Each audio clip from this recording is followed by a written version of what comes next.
retratar tal cual lo habías pensado, ¿eh? Estuviste muy, pero muy bien. Juan, ¿cómo estás? Buenas Tomás, noches. impresionante, felicitarte por el laburo. Aquí hay que tener en cuenta dos cosas. Estamos en una ciudad donde hay más agentes de tránsito que policías. ¿Sí? Sin dudas. Vos vas en la calle, lo único que ves son agentes de tránsito y no ves policías. Es simplemente, ¿qué pasa? La recaudación y la voracidad que tiene este gobierno por recaudar se marca acá. ¿Cómo puede ser que en este lugar, es más, parecemos disco rayado, porque lo contamos todos los domingos, a 15 cuadras de la Casa Rosada, sin irte más lejos, es la central de transporte de la ciudad de Buenos Aires. Es Constitución. Sí. Es donde todos los argentinos que vienen a la ciudad de Buenos Aires se van al conurbano, se van a visitar a un pariente, van a trabajar, vienen a trabajar y pasa esto. A ver, es muy simple resolver esto, ¿eh? ¿Sí? Es muy simple. Simplemente pones policías, pones presencia policial, empezás a tomar las riendas del asunto. El tema es, ¿quieren tomar las riendas del asunto? Mira, Juan, porque dicen... esto no es, y no me gusta estigmatizar la 1114, que tanto estigmatiza la política. Pero pasa lo mismo, Pero no, lo que te digo es, sí, si vos me decís la 1114, la cual no pueden entrar, que te dicen, entran los gendarmes y los cagan a tiro, bueno, perfecto, te entiendo. Esto es a dos, mirá, te voy a decir, en los lugares donde estamos caminando, donde está caminando el móvil en este preciso momento, hasta hace no muchas horas, estaba la feria de San Telmo. Claro, claro, exactamente, sí. Estaba la feria de San Telmo, había turistas de todo el mundo que vienen a conocer la ciudad de Buenos Aires. Sí. Y no sos capaz de poder tener eso, mirá, y lo siempre que pasa, pasa. Juan, que yo me preocupa el turista, sí, seguramente, yo soy no, digo el turista por ponerte un ejemplo de, si a este gobierno le importa 3 carajos el vecino, que le importe de última, que le importe el turista. Pero ¿por qué el vecino no, viejo? ¿Sabes lo que vivir ahí, pero no Juan? le importa, no le importa el vecino. Hay un gobierno que está pensando en una campaña presidencial y deja que esta ciudad sea manejada por las terceras, cuartas y quintas líneas. Yo quisiera ser justo en esto. Mira, recién de la policía nos dicen, el 30% de los policías en Constitución y San Telmo están destinados a lugar fijo, en domicilio de violencia de género o causas judiciales. Con lo cual, solamente tenés el 70% restante para custodiar la situación. Ahora, Juan, esto pasa en todos lados, lamentablemente, hay que decirlo. Esto es un fracaso de la política mucho más profundo. Es ese 40% de pobreza. Porque además pasa... De hecho, nos llega el mensaje siempre. No está pasando todo solamente esto en la ciudad de Buenos Aires. Claro. Está pasando en las provincias donde sus gobernantes quieren ser candidatos presidenciales. Exacto. Quieren ser candidatos, son intendentes y quieren ser candidatos a gobernadores. Entonces, todo. Lo que sería el pago chico, me importa 3 carajos, porque total lo manejo desde mi casa, tranquilo, tengo un panel de control, funciona. Estamos hablando de un gobierno que manda respiradores, no sé, fue lo que mandó a Córdoba. Mandó material de última generación a Córdoba. Un gobierno, por más que no le guste la reta, municipal. Entonces la situación acá es mucho más compleja. A ver, Guillermo, excelente trabajo. Contame qué estás haciendo por ahí. Estamos tratando, bueno, los vecinos nos están acompañando para llegar al lugar donde se originó todo, que estamos llegando a 20 metros, Juan Cruz y ves, esta es la plaza donde nos acercamos, en realidad nos acercamos para preguntarles por qué estaban así en la calle, si necesitaban algo y comenzaron, básicamente lo que querían ellos es que nosotros le pagáramos para poder laburar acá. A ver, explica de vuelta, explica de vuelta eso. Claro, nosotros nos acercamos y ellos querían que le diera plata para que yo pudiera trabajar. Le digo, pero no me dé nota si yo estoy con unos vecinos. No, acá si querés tenés que pagarnos. Me querían cobrar para pagar, para poder laburar acá. Esto es Garay, la plaza de Garay, ahí a metros nada más de Avenida Entre Ríos, ahí hace la Ochava. Es la plaza de Garay. Vas a hacer la Ochava y te vas a Avenida Entre Ríos. Estás a 20 cuadras del Congreso de la Nación. Estoy a 20 cuadras del Congreso de la Nación, cerca del canal, cerca de muchos lugares. Dice, contame un lugar que te digan los vecinos qué pasa cuando nosotros en un ratito nos tengamos que ir de ahí. A ver, ¿qué pasa? Le pregunto qué pasa cuando ¿qué pasa cuando nos vamos nosotros ahora? Y cuando se van ustedes tenemos que cada uno corra hacia su casa, porque correrme de Ahora nos toca salir disparando de acá porque si no sabe cómo nos vamos. ¿Está escuchando, Juan? Ellos Sí. Imagínate que pasó lo que pasó con la policía y las cámaras. Imagínate cuando no hay policía y con cámara. ¿Cómo vivimos acá? Sin policía y sin cámara. Y dejar de hacer la nota porque te avanzaron. O sea, no es una cosa de locos, no se puede creer. No se puede creer. Yo te estaba mirando por la tele. Ah, vos estabas mirando por la Y tele. vi, sí. Pero, Y llamé, avisé. Ahí Guille. vienen otra vez, tené cuidado. Para que se vienen de nuevo. Guille, Para que se vienen que de se nuevo. venga, Juan. para. A ver, quiero ver qué pasa. Para a que ver. se nos están viniendo de Sí, nuevo. a ver, para. dale. Para. Hay un auto de Para policía que ahí, la policía, Está la policía sí, ahí. para que se nos están viniendo, sí. Se nos están viniendo de nuevo. Para que voy a pedirle a la policía que me acompañe. No podemos subir al auto. Para que mientras el Cato ahí sigue mostrando. Mirá ver si cómo, están mirá cómo los queriendo corren. acercar. Es una mujer, Están corriendo una mujer ahí, mirá. Ahí, y mira cuando yo voy, mira cuando yo Está la quiero. policía ahí. Cuando Mirá. yo quiero cruzar está el policía y ahora se quieren venir para acá de nuevo. Le voy a pedir que nos acompañen, pero no vamos a poder volver al canal. Pero escúchame, el Para. de campera roja ahí. El de campera roja y azul, no logro divisar bien. ¿Quién es? Repetime, Juan, me quedé sin retorno. ¿Ahí me escuchás? Ahí te escucho. El de campera roja que estaba ahí, ¿quién era? Que estaba hablando con la policía. Ese es como... Bueno, esos son los que nos quisieron agredir, que ahora son más, ahora se han cruzado, me llama el camarógrafo, son varios, ahora son más, nos volvieron... Pero a ver si cruzamos acá somos de nuevo. conscientes. Ustedes Sí. son conscientes que hay 4 o 5 ¿Y qué pasa? malandras, jefes de la plaza, que les importa 3 carajos que la policía está ahí. En un segundo, mira una chica que tiene miedo porque está embarazada. Contame, mira Cato. ¿Llega ahí Juan Cruz? Sí, ¿Llega? sí, llega perfecto. Por estas calles todos los días caminan criaturas, todos los días. A ver, ¿qué le pasa a este? A ver, poneme, a ver, ¿qué quiere? Quiero escuchar. Lo quiero escuchar. Vos me conocés, Miguel Ángel, para toda la prensa, Miguel. Sí, ¿qué Situación de calle. situación de calle? ¿Sí?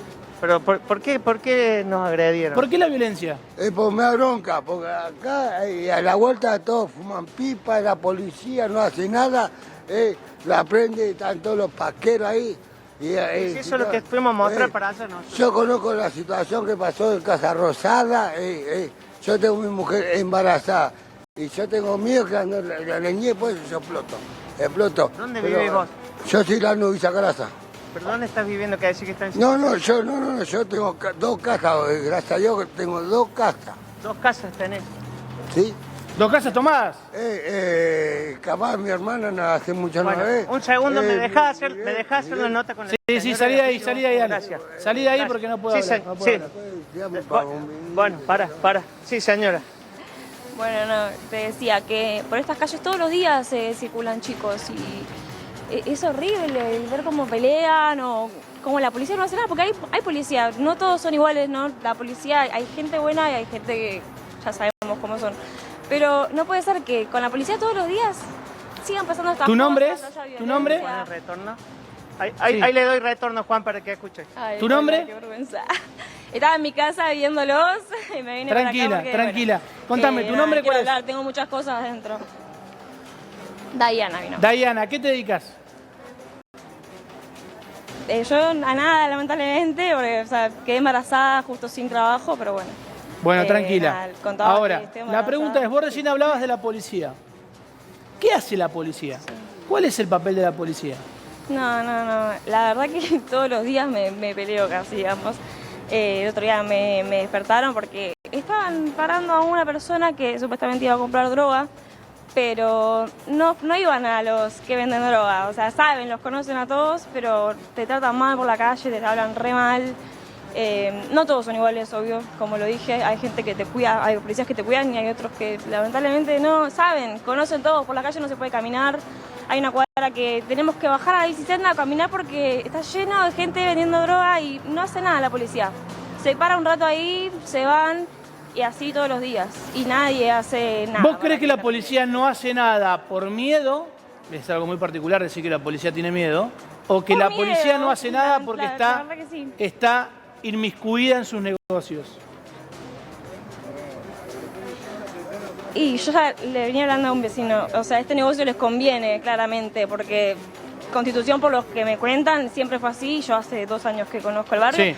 pero bueno, va a seguir siendo así porque es un negocio que les conviene, lamentablemente. Es donde más gente hay.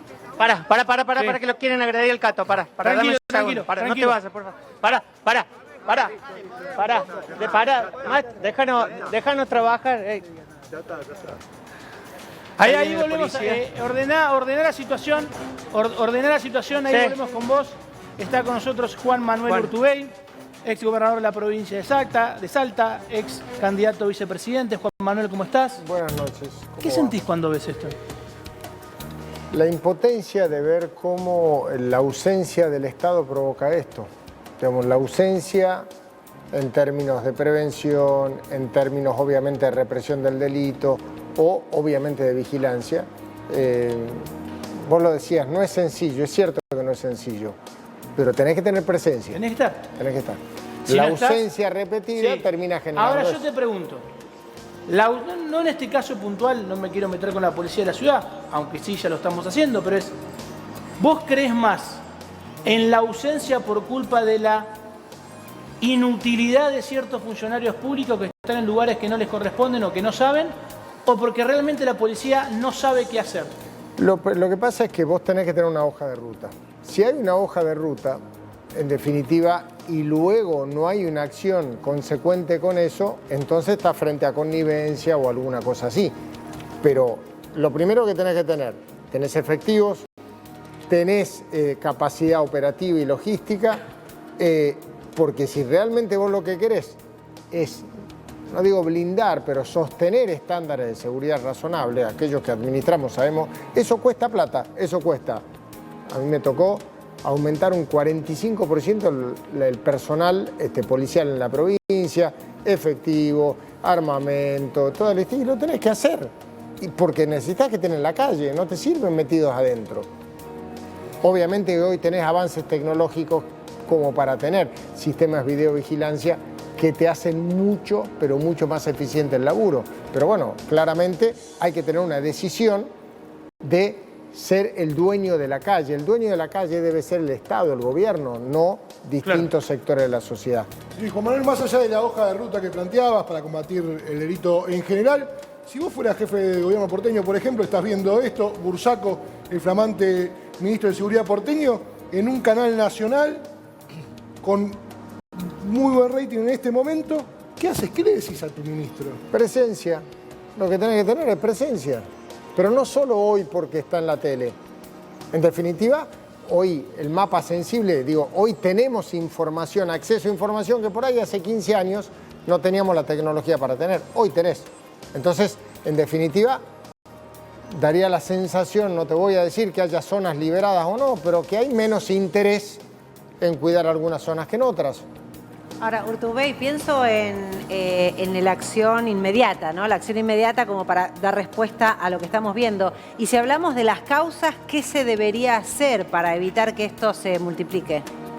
Mirá, lo primero digo, cuando vos trabajás en prevención, baja muchísimo. ¿Por qué? Porque en definitiva, si vos ves que un territorio es hostil para delinquir, yo no me engancho en la regla de 3 simple de plantear que frente a mayor vulnerabilidad social, mayor inseguridad. Sucede. Pero si vos tenés niveles, porque eso no depende de fuerzas de seguridad, no depende de una política de seguridad, depende de una política de una Argentina que tiene un 100% de inflación y un 40% de pobreza. Entonces ahí va a tener problemas. Pero independientemente de esa situación, lo otro vos lo tenés que blindar con presencia de efectivos en la calle y con mucho mayor operatividad.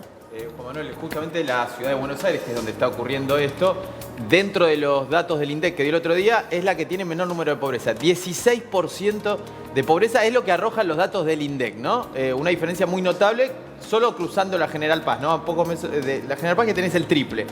Ahora, ahí tampoco se logra, acá, quiero decir, la ciudad de Buenos Aires no se logra resolver esto. Tampoco parece haber en la Argentina plata. ¿De qué manera puede hacer una nueva gestión para revertir esta situación si no hay plata para invertir? Como decís, bueno, implica inversión.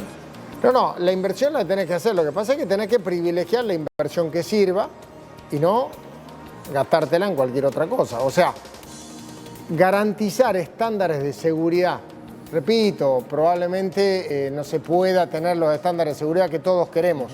Pero depende, no es una cuestión que es imposible, depende de una decisión política. Esa decisión política te lleva a tener efectivos en la calle, tener una justicia eficiente, tanto que se discute de reformas judiciales y demás. Hay que tener reformas para hacer eficiente la tarea de seguridad, de prevención y de represión del delito, no tanto para andar discutiendo de política. Esas son las cosas estructurales que tenés que hacer, porque si no, ¿para qué está el Estado? Si vos no podés garantizar salud, educación, seguridad, ¿para qué estás?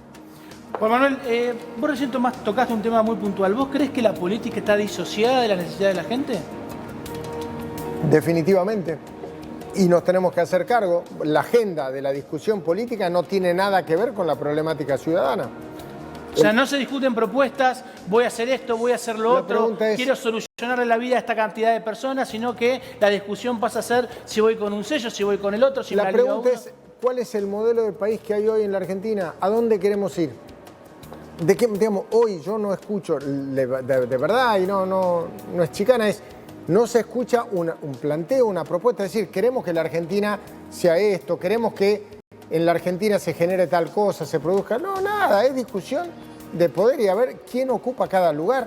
Y entonces, obviamente, ¿por qué le vamos a pedir a la gente que se sienta representada? No está representada. Ahora, y en eso que no está representado, toda la dirigencia política tiene que ver, nadie puede tirar la primera piedra, pero ¿cómo se revierte eso? Venimos de elecciones con muy baja participación, las internas en La Pampa, lo que sucedió en Córdoba hace poco. ¿Tenés miedo de que en esta elección que viene haya poca participación?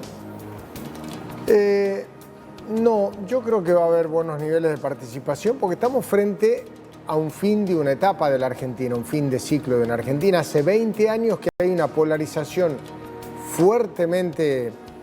En el 2003 empieza a nacer un proceso de polarización en la Argentina que vivió muchísima fuerza y daría la sensación que esta elección va a encontrar a la Argentina probablemente en términos políticos en una situación mucho más parecida a la del 2003 que a la de ahora. O sea, está claro que esa vieja polarización de los últimos 16 años en esta elección no se va a ver porque la gente se hartó. Digamos, no es que, en definitiva, han gobernado los distintos espacios políticos con resultados muy malos en términos de la calidad de vida de la gente. Claro, sí. Entonces, obviamente que la gente va a otro lado. Dale, Urtubey, recién me estoy tratando de pensar, tanto Juan Cruz como usted decían, bueno, falta por ahí la letra chica, cómo se va a diseñar ese plan. Y usted mencionaba recién, bueno, hay que reasignar los recursos, porque el dinero de algún lado tiene que salir. ¿De dónde quitar o de dónde ajustar para, por ejemplo, garantizar más seguridad en las calles? Mira, lo primero que hay que hacer es crecer más que ajustar. Hay una dialéctica errónea que se inocula desde el neoliberalismo que para poder andar bien en la vida tenés que ajustar. La pregunta es, el umbral del dolor argentino, ¿cuánto ajuste más va a soportar? Hoy te están ajustando con la inflación, que es el peor ajuste. Y te plantean, bueno, vamos a ir a un ajuste diferente. No, la Argentina tiene que crecer. Para crecer tenés que pensar, para ser más o menos gráfico, es tratar de convertir a la Argentina más en una fábrica que en una financiera. Hoy la Argentina es una especie de mesa de dinero, no es una fábrica. Lo que hay que plantear es saber de qué manera nosotros generamos. A través de complejo agroalimentario, economía del conocimiento, generación de energía, minería sustentable, turismo, 5 generadores de divisas que te hagan crecer la Argentina. Pero mira, ¿por qué no le sacamos la plancha de la cabeza a esos sectores para que puedan realmente crecer? Juan, ¿menos impuestos? Claro, pero ahí te hago un punto. ¿Menos impuestos, dice Lourdes? Obvio, menos impuestos, menos retenciones, porque... Hay menos recaudación del Estado. Claro, no, lo que pasa es que es una cuestión... Si vos tenés un Estado así de chiquitito, obviamente que si seguís achicando, ¿yo qué es lo que quiero? Yo quiero tener una sociedad, una economía mucho más grande. Con una economía mucho más grande, con menos presión fiscal, voy a tener más actividad económica y más recursos. El problema es que estamos en una carrera de embolsados tratando de, para contener el gasto, vamos achicando cada vez más la economía. El Producto Bruto Argentino cada vez más chiquito. No, lo hagamos que sea más grande y justamente siendo más grande, todos pagamos menos impuestos, hay menos presión y hay más actividad económica. Es lo que necesita la Argentina, pero parece sentido común pero hace 20 años que nosotros estamos, Claro, 16 sí. años que estamos en esta carrera. Ahora te pregunto, Juan, porque yo te escucho tu análisis, tu conclusión, y yo tengo que decirte, ¿vos creés que en Casa Rosada no tienen las mismas conclusiones? ¿No tienen los mismos números? No, porque ahí hay una mirada en donde la logia, el problema de la Argentina supuestamente está en la distribución de la riqueza. Eso te lo dicen públicamente. Y hay un problema serio. En la Argentina hace 15 años que no se crece, entonces no hay distribución de la riqueza. Claro, no hay riqueza para distribuir. Lo que se distribuye es pobreza.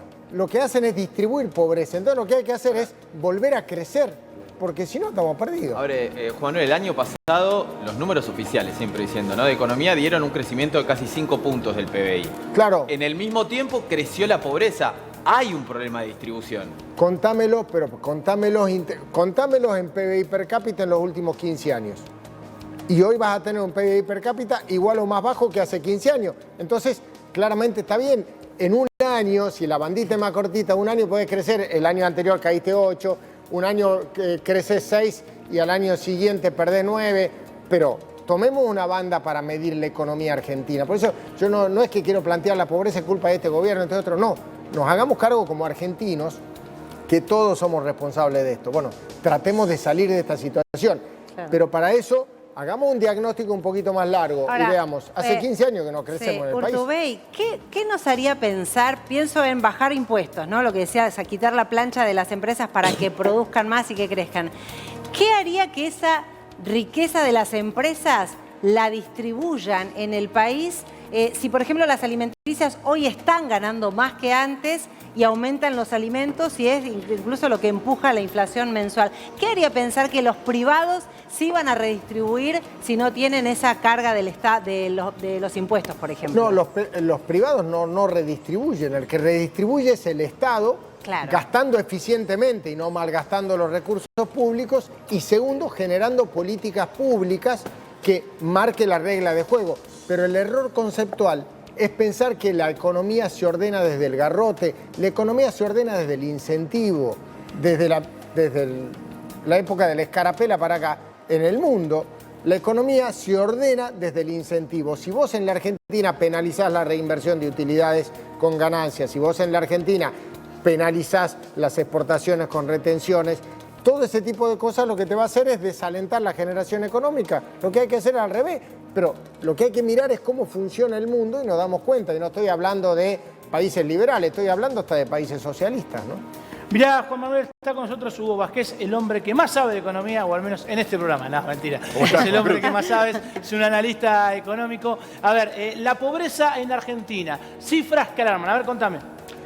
Se conoció la semana pasada el dato de pobreza, publicación oficial del INDEC, que da cuenta de la cantidad de pobres que hay en la República Argentina e indigentes. 18,5 millones de pobres en la Argentina para el segundo semestre del 2022, para la última etapa del año anterior. Tenemos que decir que para los primeros meses de este año, obviamente con una inflación incluso superior a la del año pasado, seguramente este dato se va a incrementar. El segundo semestre arrojó un número de 39,2%, más de 18 millones de personas y 3.700.000 personas están en la indigencia, es decir, no comen las calorías suficientes, según el INDEC, para la subsistencia. Y ahí tengo un punto, Juan Manuel.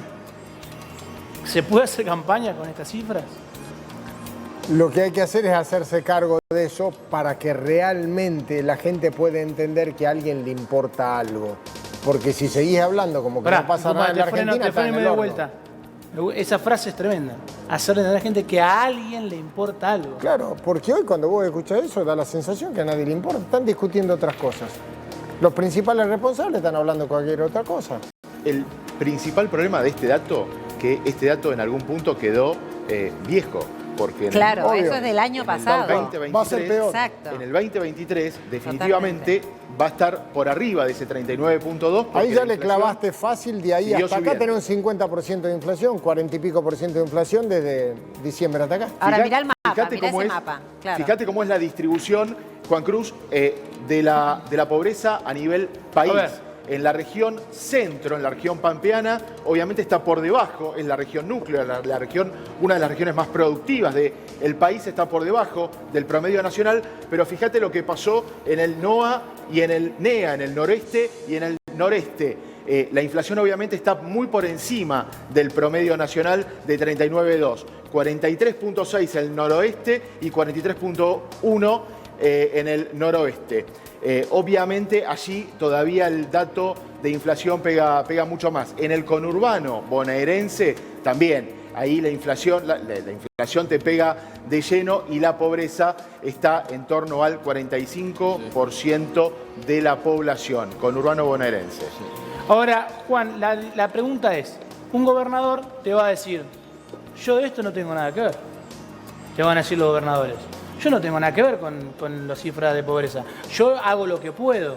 ¿Qué mirada tenés con eso? ¿Por qué te pongo este ejemplo? Has visto lamentablemente que en la última semana falleció una nena en la puerta de la Casa Rosada y tuvimos esa pelea estúpida de no es mío, es tuyo. Tremendo, ¿eh? Repartirse, tirarse la muerte de una beba. Mira, el tema es salir de la lógica de la culpa para trabajar sobre la responsabilidad. Responsables somos todos. Respecto puntualmente del tema de pobreza, claramente la falta de no solo el federalismo fiscal en términos de cómo se distribuye la plata, sino el federalismo económico. Radicar una empresa en el NOA o en el NEA, ¿por qué solamente el 4% de las empresas de la Argentina, empresas productivas de la Argentina, están en el NOA? ¿Por qué? Y porque te cuesta el doble que hacerlo acá. Y lo digo yo, que tengo empresa y que laburo en la producción y demás, porque tenés menos competitividad y menos productividad. El grave problema es cuándo en la Argentina vamos a generar condiciones de equidad para que podamos tener desarrollo equilibrado en la Argentina. Y eso, cuando vos te sentás y fijás políticas públicas, naturalmente la herramienta de política económica son nacionales porque en las provincias no hay política monetaria, obviamente la política fiscal es pequeñita porque los impuestos provinciales y municipales al lado de la gran torta nacional son inexistentes prácticamente, pero bueno, el grave problema es que hay que diseñar un modelo de país productivo. Hoy, la Argentina no solo nosotros tenemos la economía al servicio del Estado y la gente al servicio de la economía, hay que invertir eso. El Estado tiene que estar al servicio de la economía para que la economía esté al servicio del hombre. Es básico, no es una cuestión solamente no es una frase hecha. Casi te diría que es sentido común. Claro, pero lamentablemente hoy eso no pasa. El dato que más preocupa en materia de pobreza es que entre el 54% de los chicos, de los niños entre 0 y 14 años son pobres. Claro. Más de la mitad, del 54% de los chicos en la Argentina son pobres. Ese es el dato que hay que tener en cuenta, ¿verdad? Lechu, dale.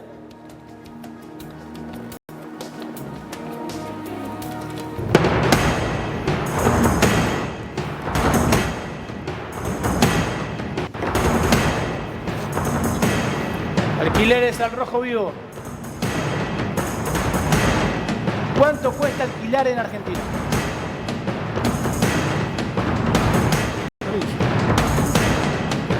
Aumento de alquileres. A ver. Seguimos. Con las buenas noticias, como me decís cada domingo. El hombre de las buenas noticias. La verdad es que sí, los alquileres fundamentalmente en la ciudad de Buenos Aires y en el distrito de la ciudad y en el conurbano bonaerense, estamos hablando del AMBA, siguieron aumentando en el mes de marzo, en el que acaba de terminar. Ya casi no hay diferencia entre alquilar en Capital y en la zona del AMBA. No, el primer cordón del conurbano es lo mismo alquilar que... Se toma como un distrito a los efectos de la medición de aumentos, se está tomando como un único distrito y dejemos al margen los alquileres que se están cotizando en dólares.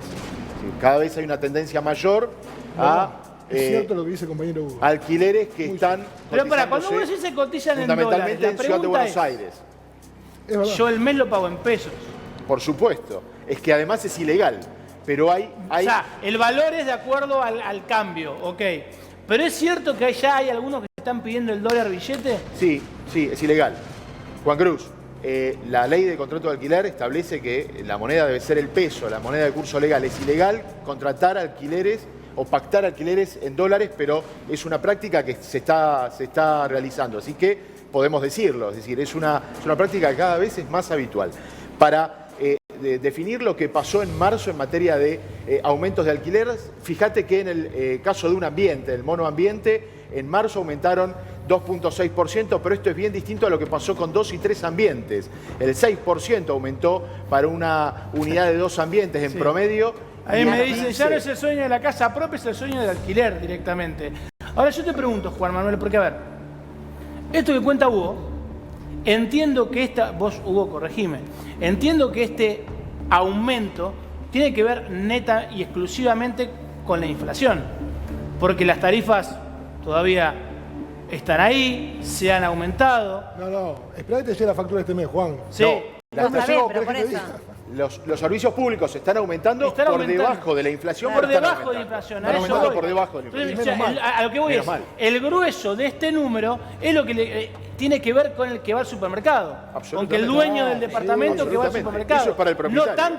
No tanto por lo que a ese propietario le cuesta ese departamento. Y la especulación, Juan, tampoco. Sí. No dejemos de lado que estamos absolutamente. hablando de viviendas muchas veces que son utilizadas en la Argentina como un método de inversión. Que no está mal, ¿eh? No hay un juicio de valor sobre esto. Lo que estoy diciendo es que hay una dinámica inflacionaria, que Hugo lo va a poder explicar mucho mejor que yo, por supuesto, que incluye las expectativas de inflación dentro del valor que uno promociona las cosas. Es ¿Cómo así. hace? Digo, Ahora, cuando vos tenés una extensión de contrato por 3 años, es decir, cada vez que firmás un contrato, estos porcentajes de aumentos, hasta el 115% anual, es para cada vez que se renueva un contrato. Ahora, proyectás 3 años de, obviamente, mira, estar un ambiente en pesos, 80.000, ¿no? 2 ambientes 90.000, 3 ambientes 150.000. Ahora yo te pregunto, Juan, ¿cómo hace un candidato presidencial para tener que abordar tantas deficiencias, tantas problemáticas, porque seguramente al que vos le estás hablando, con quien vos le querés conquistar tu voto, lo querés convencer de que son la mejor posibilidad, tiene el problema de alquiler, el problema de la inseguridad, el problema de la salud pública, porque hay muchos que se están yendo a la salud pública porque la prepaga no podés pagar la prepaga, pero cuando vas a la salud pública no está preparada la salud pública para recibir a determinadas personas. ¿Cómo haces para afrontar ese problema? Lo primero que tenés que es ser sincero y que quede claro que no es fácil, es muy difícil salir de este quilombo que hay en la Argentina. Pero si no intentás hacerlo, es imposible. Porque estamos discutiendo, recién ponían las tasas, y está prácticamente... Bueno, eso es la tasa efectiva, la tasa de plazo fijo, la tasa efectiva anual está arriba de 114, 113, por ahí. 113. Bueno, es clarísimo, porque eso es lo que se va depreciando la moneda. Entonces, en definitiva, hablamos de ajuste. Más ajuste que este, no es posible hacer más. Lo que pasa es que hoy es mucho más fácil para lo que gobierna que el ajuste lo haga la gente a través de la inflación. Ahora, Juan, eso es una inmoralidad. Tengo una consulta. El valor de la vivienda lo estamos comparando con la tasa de un interés. Lo podemos comparar con la inflación. Ahora, los salarios, salió también esta semana el índice de salarios, 92% interanual fue el aumento. ¿Los alquileres deberían aumentar más de acuerdo a lo que la gente puede pagar o a lo que la inflación te marca o lo que la especulación financiera establece? Porque ahí también hay una dispersión. Pero ¿sabes qué pasa? Es que la madre del problema es que no podés vivir en una Argentina con una inflación del 100% anual, porque todo vas a tener problemas en absolutamente todo. Lo va a tener el alquiler, lo va a tener el servicio público, lo va a tener el supermercado, lo va a tener en todos lados. Entonces, lo que hay que atacar es la inflación. Hay que dejarse de joder de ir siempre a buscar la consecuencia, porque nosotros, como no tenemos el coraje o porque por los motivos que sea no se ataque ese problema, se van las consecuencias. Entonces vas a armar el programa de que no suba el precio, que no suba el costo del alimento, que no suban los servicios, que no suban lo otro. Y la pregunta es, ¿y cómo va a brindar servicio si el tipo que tiene que comprar el cable para ponerte cable le subió el 100%? Urtubey, el mismo día que se da a conocer el índice de pobreza con este aumento, muchas empresas que están en ese programa que usted menciona de precios justos, mandaron las listas con aumentos por encima de lo permitido o lo pactado, porque esto no es obligatorio, las empresas adhirieron a este programa y mandaron listas rechazadas por los supermercados de hasta 40 puntos de incremento. ¿Cómo se lee eso? ¿Qué responsabilidad tienen las alimenticias? Pero te hago una pregunta, ¿también producen en la Argentina? Porque creo que no importan. Sí. Bueno, en una Argentina en donde, por ejemplo, cualquier alimenticia que trabaje en cuestiones vinculadas a carne, ¿estamos? Si el maíz te subió más del 100%, que es el principal insumo, ¿cómo haces para, te pregunto, es cómo hace el tipo que te va a vender eso para que no suba el 100%? Las alimenticias Sí, son pero- las empresas que tuvieron rentabilidad altísima. No, pero por eso digo, incluso pero en es estos que años de volvemos a crisis. la discusión de que acá hay un problema de distribución. No, acá hay un problema de que no se genera riqueza en la Argentina, es una cuestión conceptual. Lo que la Argentina tiene que salir es de ese 100% de inflación, porque si yo tengo una inflación, como todos los países, no estoy hablando Baja, de claro. países nórdicos, estoy hablando de la región, como los países de la región, y alguien me trae un aumento de un 40% de inflación, le da por la cabeza, eso es lógico. Claro. Pero si tenemos una Argentina con un aumento de un 100%... Se justifica, dice. Hugo, ¿las empresas no ganan igual?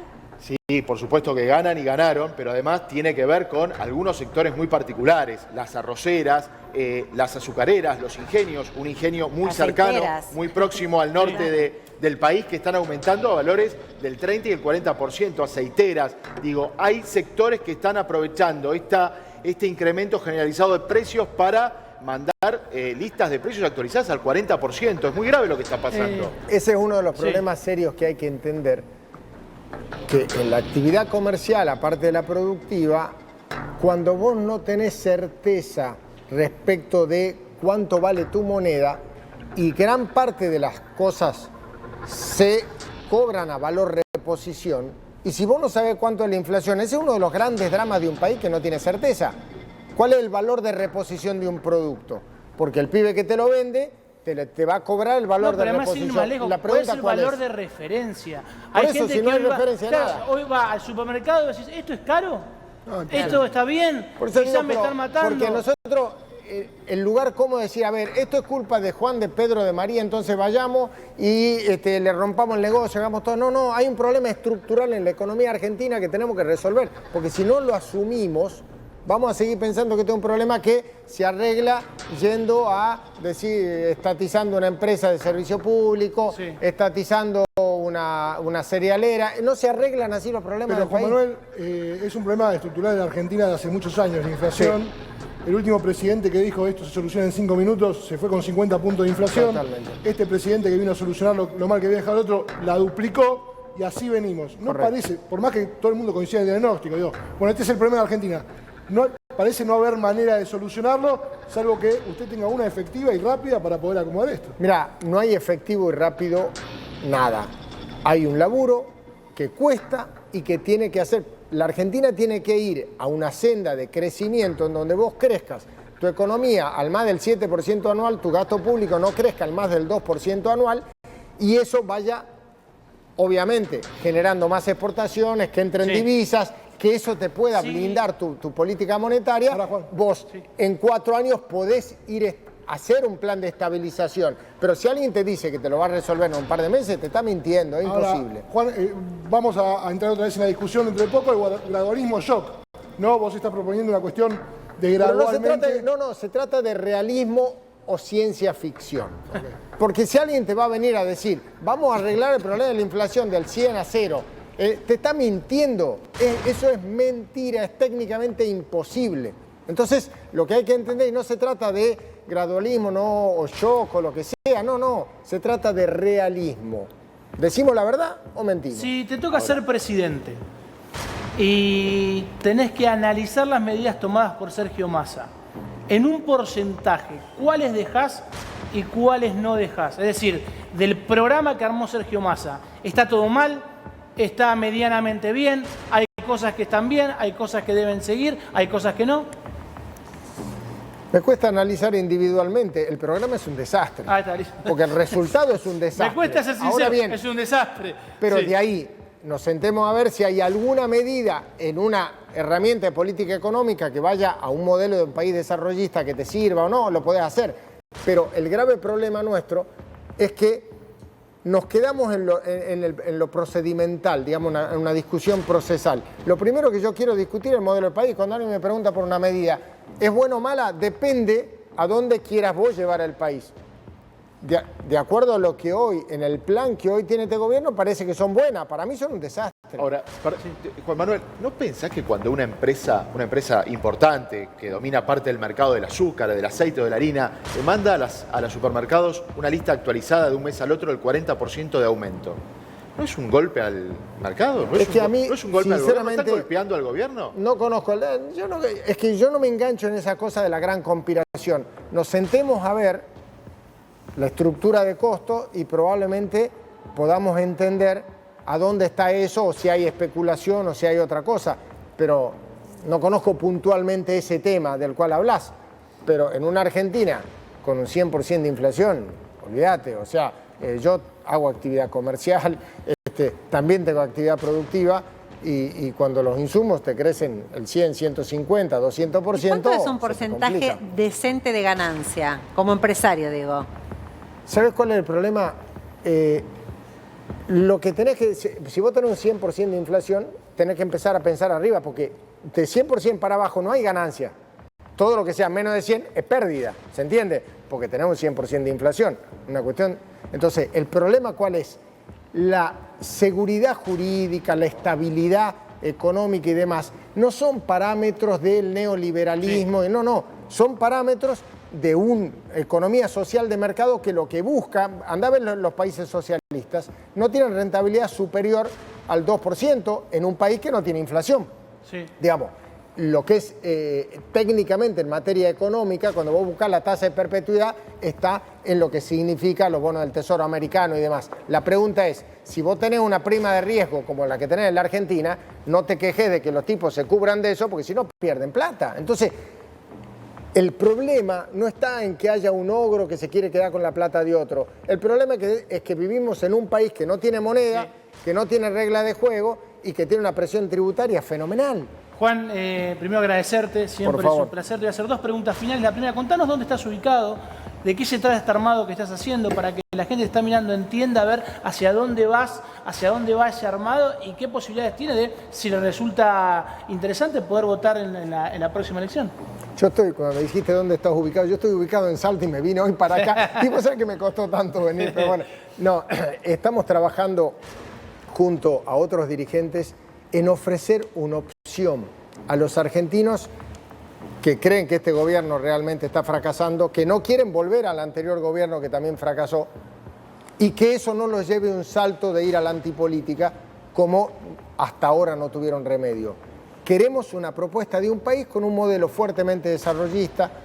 Obviamente la gran mayoría venimos de provincias del interior, así que tiene una mirada bastante federal, por cierto, pero lo que buscamos es eso. Soy peronista, muchos de los que trabajamos en el sector somos peronistas, pero no nos queremos circunscribir ahí. Somos conscientes que hay muchos dirigentes, muchos espacios que creen. Para que quede claro, no es la avenida del medio. No, es ir a otro lado distinto. Que fracasó en su momento. Por eso, porque el problema ¿cuál es? Si nosotros queremos hacer lo mismo que hace este gobierno, o lo que hizo el gobierno anterior, o hacer una tangente entre los dos, vamos a fracasar, porque esos dos caminos fracasaron. Tenemos que ir a otro lugar distinto. Y eso es lo que te decía. Hay que ir a una Argentina fuertemente desarrollista, con un modelo que piense más en la producción que en otro lado, que cambie la alianza de poder. Recién hablamos respecto de, por ejemplo, se hablaba de alimenticia. A mí me gustaría, determinemos de qué hablamos. ¿Por qué? Porque una cosa es el tipo que produce en el campo y otra cosa es el tipo que te arranca la cabeza en la góndola en otro lado, en una Argentina con una enorme gama de distorsiones. Producto de un país que vive de la especulación. La última, ¿te da miedo la antipolítica? Alberto Fernández dijo que Milei era ponía en riesgo la democracia. No, es la consecuencia del fracaso de los tipos que estamos en la política. Entonces, si la gente ve que todo funciona mal, es natural que se vaya ahí. ¿Me gusta? No me gusta, porque creo que eso no construye nada positivo. Pero bueno, la responsabilidad que tenemos los dirigentes políticos es tratar de construir algo posible. Juan Manuel, gracias. Y queda acá el acuerdo para un próximo truco. La última vez que te fue un truco, lo perdí. Te fue mal, ¿eh? Me fue mal. Lancho de espada, me sacó una cosa insólita. Así no se puede. Dale.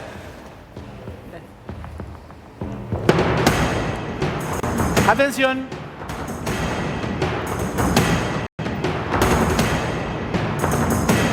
Las alimenticias rompen el pacto con el gobierno. Pasaron aumentos de más del 40%. Grandes supermercados rechazaron listas.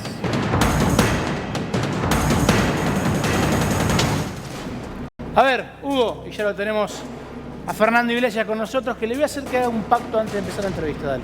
Mirá, los supermercados que están nucleados en una cámara representativa del sector tienen la espalda y rechazaron la semana pasada aumentos de grandes empresas, Ingenio Ledesma, por ejemplo, según la propia Cámara de los Supermercados, Molinos Cañuelas, Arcor, distintas empresas, enormes empresas que monopolizan gran parte del mercado alimentario en la Argentina, del orden del 40%. En el caso del arroz, el 45%. Las listas vinieron actualizadas para el mes de abril. En el caso del azúcar, como lo decíamos, el 40% según la Cámara de Supermercados. Lácteos, 9%. Arcor, otros alimentos, el 5%. Esto muy por encima del acuerdo de precios justos que firmaron estas propias empresas con el gobierno para actualizar o aumentar los precios en 3,2%. Claro. 3,2% contra el 40% y el 45%. ¿Se van a practicar estos aumentos? No. En principio en las grandes superficies no, porque los supermercados rechazaron esto, pero el problema son los barrios, son los supermercados de barrio, de proximidad, los chinos, esos supermercados que no tienen la espalda ni la posibilidad de rechazar estas listas de precios aumentadas, muy por encima del acuerdo, y obviamente van a aumentar los precios. Ahí tenemos un problema, un problema grande. Un problema grande, está con nosotros Fer. Fer, ¿cómo estás?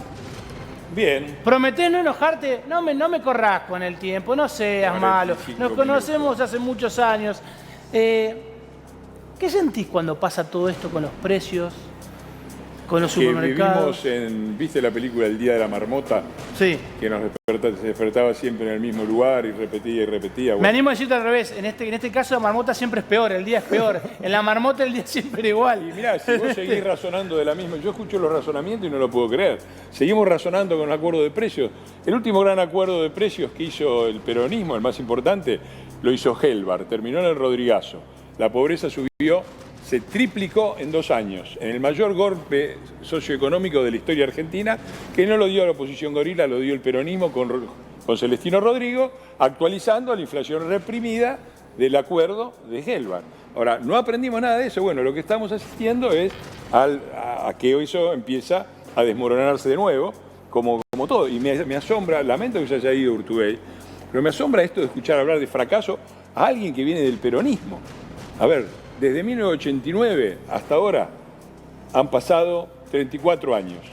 28 gobernó el peronismo y 6 no dejó gobernar. ¿Y fracasó qué? ¿La oposición? ¿Macri fracasó? Yo creía que Urtubey formaba parte del Frente Renovador. ¿De dónde salió Alberto Fernández? ¿De dónde salió Sergio Massa? ¿De dónde Felipe Solá, Arroyo y puedo seguir? Del Frente Renovador que estaba con Urtubey. Ese no es fracaso.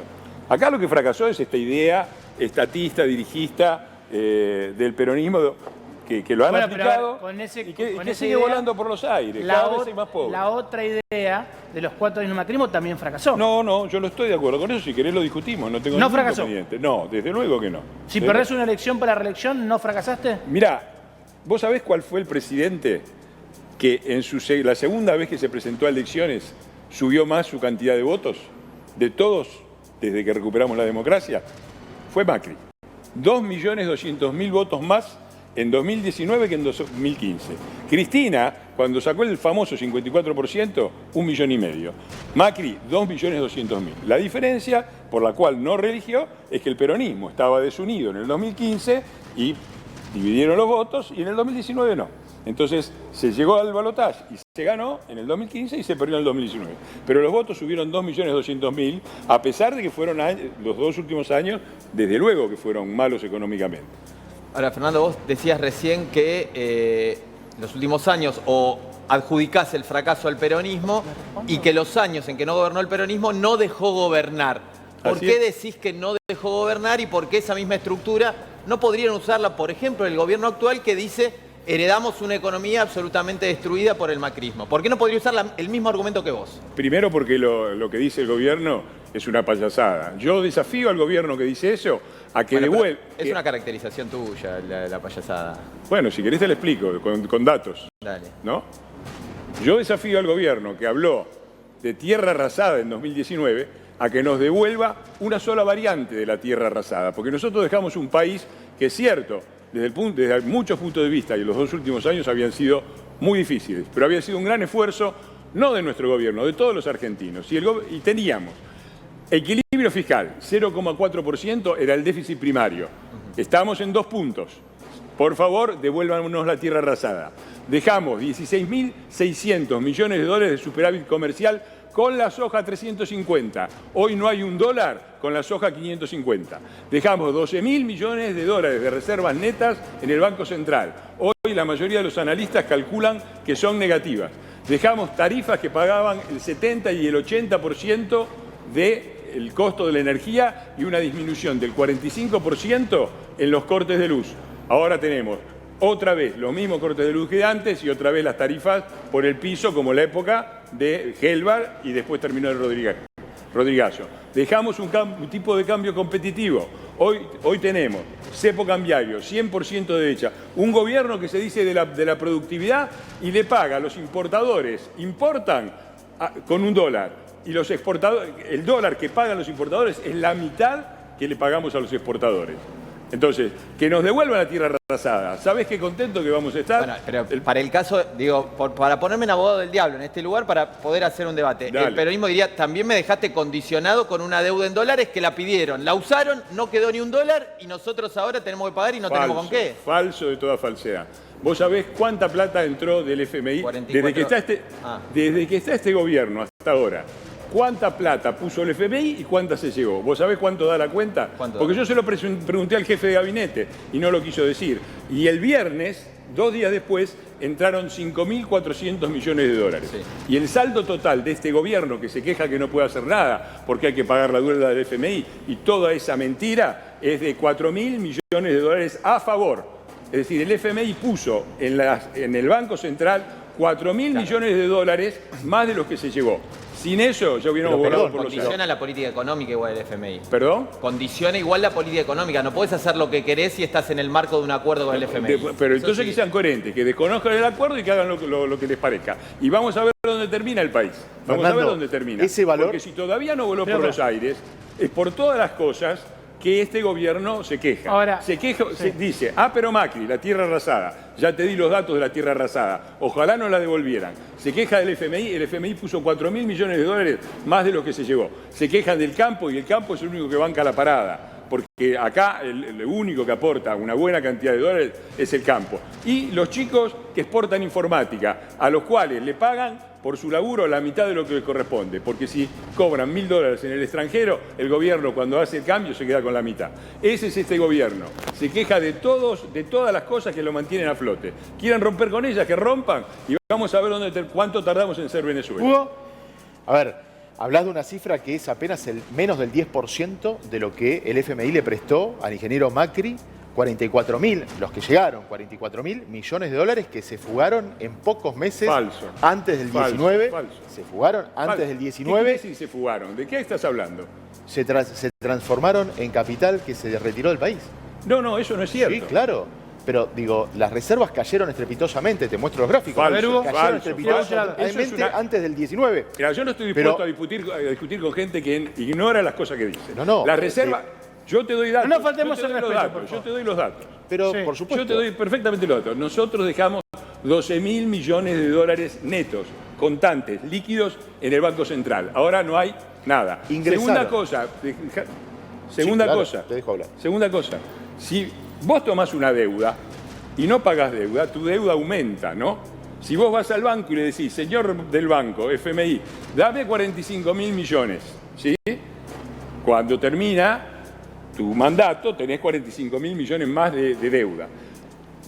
El crédito del FMI se utilizó enteramente para pagar deuda y la forma de verla y de comprobarlo es muy fácil. Se lo propongo a cualquiera que tenga ahí a mano una computadora. Entren en el Banco Central, agarren la estadística específica que habla de la deuda neta argentina, tomen el dato del 2018, que es cuando entró la plata del FMI, y tomen el dato de 2019, que es cuando entregamos el gobierno. La deuda no solo no subió, bajó.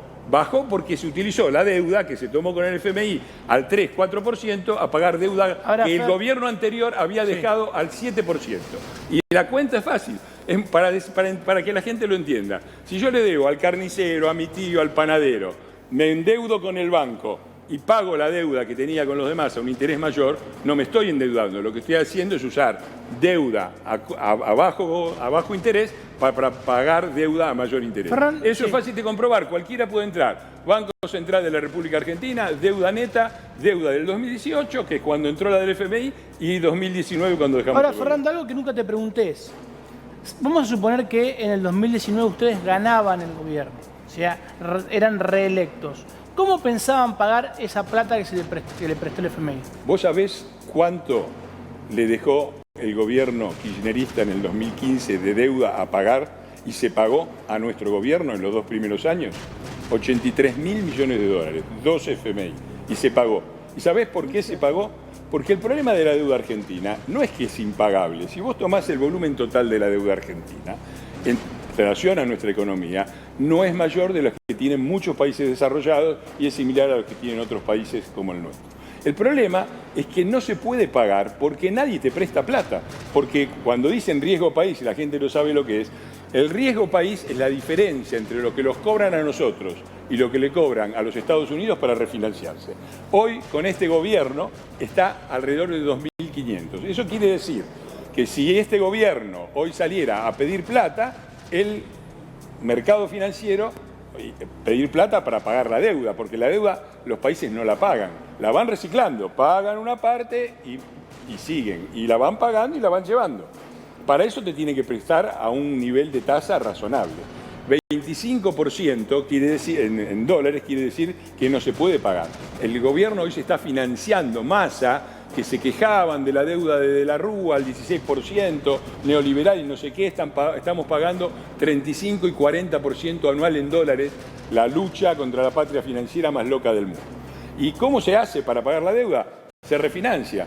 Ahora, el riesgo país, que hoy está en 25 puntos porcentuales, es decir, que pagás 25% más la tasa americana, que hoy es alta, anda por los 5, pagás 30% en dólares. Cuando llegamos a las PASO del 2019 y los argentinos decidieron que venía el cuarto gobierno kirchnerista, estaba en 971 puntos, es decir, 971, es decir, nos cobraban 10%. Hoy el gobierno está pagando 35%. Y nos pagan 10% porque hacía un riesgo a los 2 días, después de las PASO, ¿sí? Cuando quedó claro que el próximo presidente iba a ser Alberto Fernández, se fue de 971 a 1957 en 2 días. Es decir, los mercados financieros, en vez de cobrarnos el 10%, nos querían cobrar el doble, porque está claro que este gobierno no iba a pagar, defaltó la deuda y nadie tiene confianza en él. Entonces la forma razonable es tener una política económica que sea razonable y que la deuda se pueda refinanciar, como hacen todos los países, como hace, no Finlandia, como hace Uruguay. Estamos en punto, la saludo a Mariana de Alba. Mariana de Alba es secretaria general de UPSAFIP, me doy vuelta para poder saludarla. Mariana, ¿cómo estás? Fue candidata a gobierno en un momento, me enteré hace poco. Encontré la boleta ahí que decía Mariana de Alba, jefa de gobierno, pero ¿qué opinas que es lo que está contando Fernando?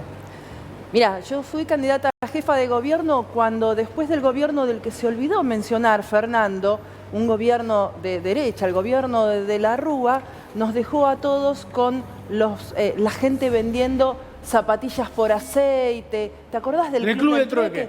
Ahí fue cuando nos organizamos con un grupo de chicos muy jovencitos de la ciudad de Buenos Aires y quisieron que yo fuera candidata a jefe de gobierno.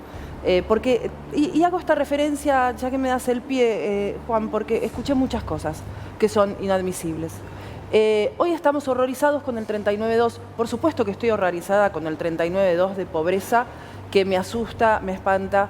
Y además quiero agregarle, no solamente más del 50% de los niños están por debajo de la línea de pobreza, sino que además esa pobreza tiene cara de mujer, porque nos tenemos que también hacer cargo de la feminización de la mujer. Pero Cristina Fernández de Kirchner en el 2015 dejó el país con 25,6 de pobreza y Macri la entregó con 38,8 de pobreza. Y hoy tenemos 39,2. Ojo, porque si nos olvidamos de realidades tan tangibles, podemos decir cualquier cosa. Perdón, no me mate. El dato de Cristina, el dato de Cristina es el dato de Guillermo Moreno, que es la inflación de Guillermo Moreno, que ya sabemos lo que era. Ellos dejaron el 30 1,4% de pobreza y nosotros lo dejamos en 35% de pobreza. En 35%. Hoy está en 39,2%. Hoy está en el 42%.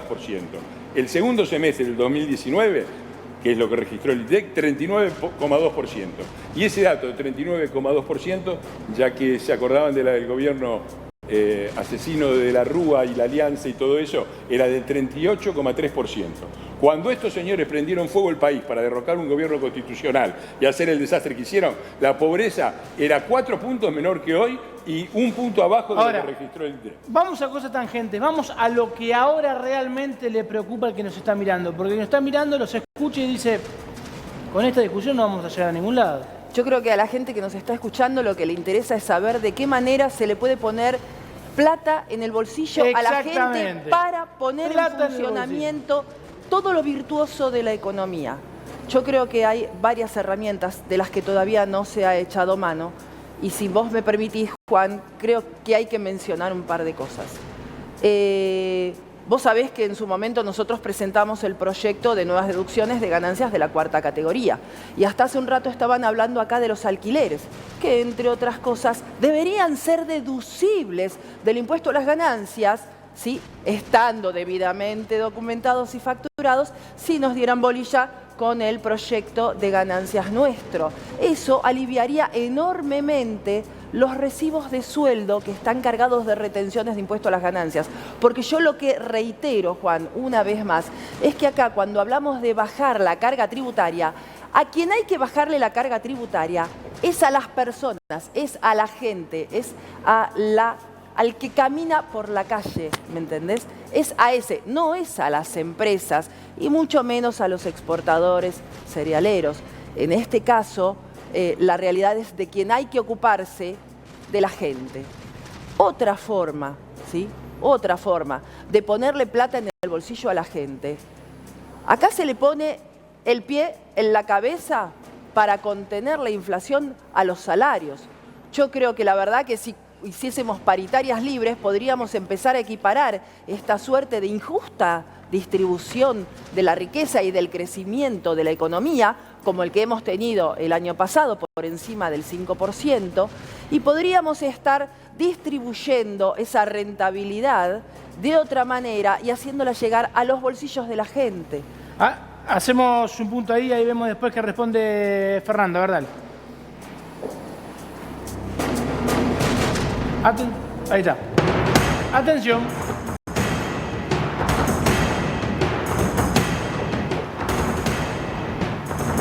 Faltan viviendas, crecen los asentamientos. Matías Rezano. Si el hombre de las buenas noticias era Hugo Vázquez, ahora Rezano le compite.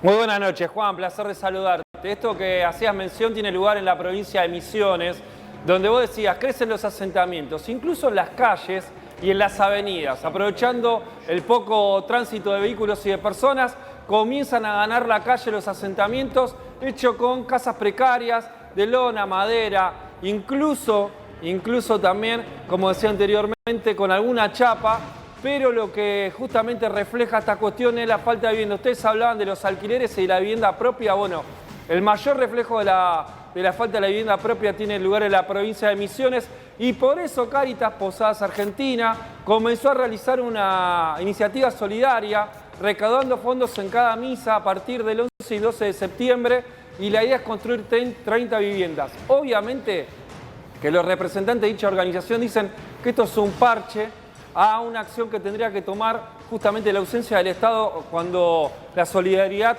aprovecha esa ausencia. Bueno, ellos dicen que es un parche a una falta de intervención del gobierno provincial a cargo de Oscar Herrera Watt y lo que están pidiendo justamente es que el Estado provincial misionero actúe y le dé la vivienda propia a muchos y miles de personas que no la tienen en la provincia de Misiones.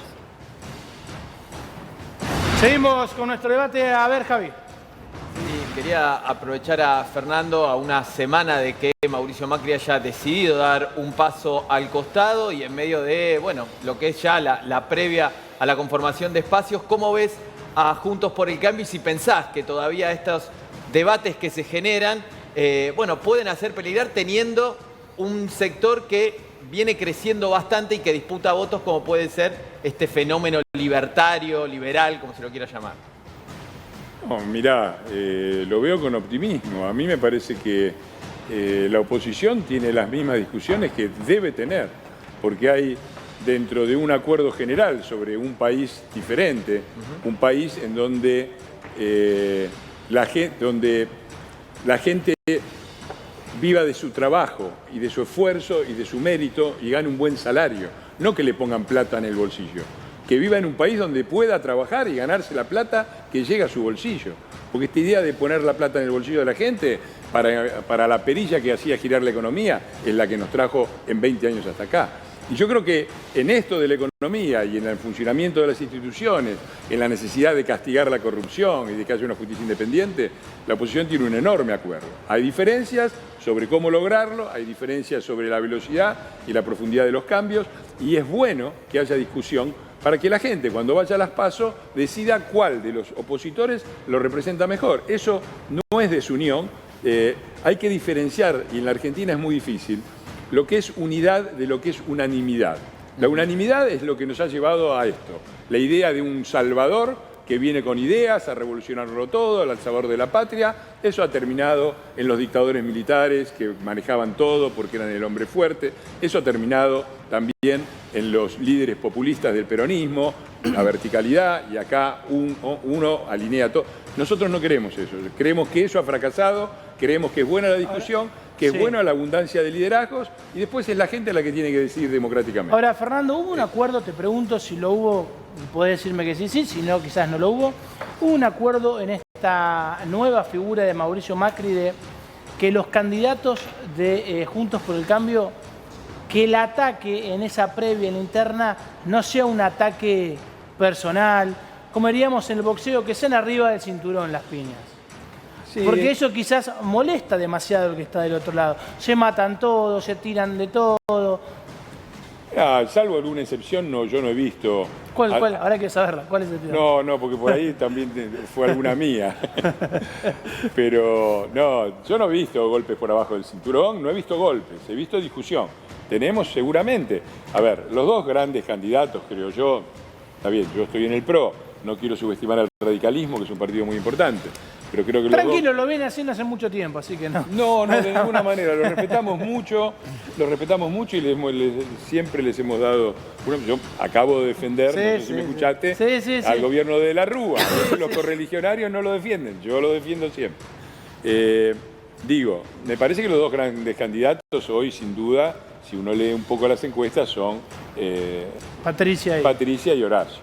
Y me parece que claramente representan dos formas diferentes de entender las cosas. Yo estoy con Patricia, creo que es necesario un cambio rápido, apenas llega el gobierno tiene que...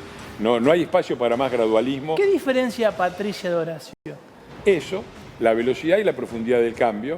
Yo creo que el gradualismo, yo no soy tan crítico del gradualismo, me pareció en su momento casi una necesidad. Vos pensás que cuando llegó Macri al gobierno en el 2015 teníamos un diputado de cada 3, un senador de cada 5, 5 gobernadores de 24, la CGT en contra, los piqueteros en contra, el Papa en contra, todos en contra.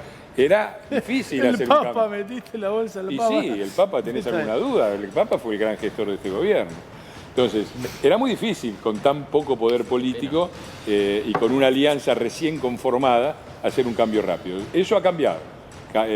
Juntos por el Cambio ya tiene una experiencia, hizo una experiencia de gobierno, tenemos muchos años juntos, hay tiempo para preparar un plan, y yo creo en el plan de Patricia, que es diferente del de Horacio en eso, en que planteamos rápidas modificaciones y llevarlas adelante con el consenso y el acuerdo de todos los que quieran estar. Pero si no están, nosotros vamos a ir adelante igual. Me preocupan las propuestas políticas de ese espacio, más allá de la interna o si hay golpes por encima o por debajo del cinturón. Me preocupa que ese espacio lleve propuestas de shock radicales que puedan empobrecer todavía más a la sociedad argentina, como una dolarización, como un shock económico que genere una distribución recontra regresiva del ingreso en la Argentina. Vos dolarizando la Argentina, dolarizando la economía argentina, es una de las propuestas de Patricia Bullrich, podrás generar una enorme redistribución regresiva del ingreso en la Argentina. No, y eso es una preocupación. Tampoco. No, Patricia Bullrich no está planteando dolarizar la economía, sino reconocer algo que ya existe, que es la circulación de dólares como moneda de curso legal. Son dos cosas diferentes. Segundo, la redistribución el gobierno actual tiene que explicar todavía cómo sucede esta cosa que no logran explicar. Porque el gobierno dice, las estadísticas oficiales dicen, subió el PBI. Para que lo entienda el PBI, se agrandó la torta. Después dice, gobernamos nosotros, los peronistas, que redistribuimos bárbaro, redistribuimos mejor que los malvados CEOs que van a venir y van a romper. Ok, entonces vos tenés una torta que se agrandó. Y el que reparte la torta la reparte mejor, la reparte más a favor de los más vulnerables. ¿Cómo es que sube la pobreza? ¿Me la pueden explicar? Es una inflación galopante. Pero, es una inflación arriba del 100%. Bueno, eso no tiene... A ver, si la torta crece y se reparte mejor, quiere decir que tiene que haber menos pobreza, no más pobreza. Si hay más pobreza, por lo que sea, por la inflación, es porque la torta no se reparte mejor. Entonces yo digo que sería hora que el peronismo se bajara de un lugar en el que solo está en su propia cabeza, en el rol de gran redistribuidor. Porque los grandes shocks económicos, te repito, no lo han hecho los de las derechas. Los dos grandes shocks macroeconómicos de este país y sociales los ha hecho el peronismo. En el Rodrigazo, 1975, triplicaron la pobreza en 2 años. Con Duhalde subieron del 38% de la Rúa al 57% de Duhalde. Un 50% más en un año. Está haciendo referencia a crisis económicas. Déjame terminar. También tenemos la del 2001-2002. Son crisis económicas. O sea, que yo estoy hablando de un programa económico que plantea Bullrich. No, pero pará. Diferenciar lo que es una crisis económica de un programa de un precandidato. No me lo hagas enojar, que venimos bien. Dame un dato. Yo te pregunto una cosa. Estás hablando de la crisis económica. La de la Rúa también fue una crisis económica. Te quería preguntarte. Un solo dato. Vos decís, había crisis económica en el 2001. Pero por supuesto. O no la había. Perdón, no la había. Quebraron los bancos. Yo te hago quebraron los bancos. Una pregunta. Algo que en este país no solo hizo. Bueno, ocurrió en no quebró pocas ningún veces banco. en el país. Falso, no quebró ningún banco. Quebraron los bancos. Pero yo te hago. Perdón. Quebraron los ahorristas de los bancos. No quebraron ¿Qué es peor? los ahorristas. Los bancos, tenés razón, me corrijo. Los bancos no quebraron. Quebraron los argentinos. Falso. Que tenían depósitos, murieron argentinos. Falso. Murieron argentinos y argentinas que tenían depósitos en los bancos. ¿Me negás que existió el corralito? Si vos no me dejás hablar, si vos seguís hablando, ¿viste? Vos aludís al corralito, que es lo que instaló. ¿Es falso? Te dejo hablar. Te pido disculpas. Bien. El corralito, ¿sabés en qué consistió? En que vos tenías ahorros en los bancos, habías puesto dólares y retirabas dólares. ¿Sí? Podías retirar $200 por semana de cada cuenta. Si tenías más de una cuenta, 200 en cada cuenta. $200 por semana son $800 al mes. Decir que murió gente que podía retirar por el corralito, si podía retirar $800 al mes para poner la cuenta hoy, serían unos 300.000 pesos, es primero una mentira. No, murió gente. Yo no tengo dudas. A ver, gente habrá muerto. Yo no tengo dudas. Murió gente que se quedó esperando. Yo no tengo dudas. Los recursos de amparo ante los bancos. ¿Me dejás terminar? El corralito conserva, el ahorrista que había puesto dólares. Fernando, ¿estás defendiendo el corralito? Es decir, digo, a ver, una cosa es la explicación histórica. Seguí con lo tuyo, porque no, porque ese es el truco de ustedes. Instalan una mentira y cuando alguien la quiere desarmar, interrumpen. Te repito, el corralito consistió en que el ahorrista que había puesto dólares en los bancos seguía retirando dólares, seguía siendo propietario de sus ahorros. Dejá terminar te estoy dejando terminar. Seguía siendo propietario de sus ahorros y tenía una limitación provisoria hasta que pasara la crisis de poder retirar $200 por semana, 800 al mes. Después vino, ¿quién? El peronista Duhalde, los bondadosos muchachos. ¿Sabés lo que hicieron?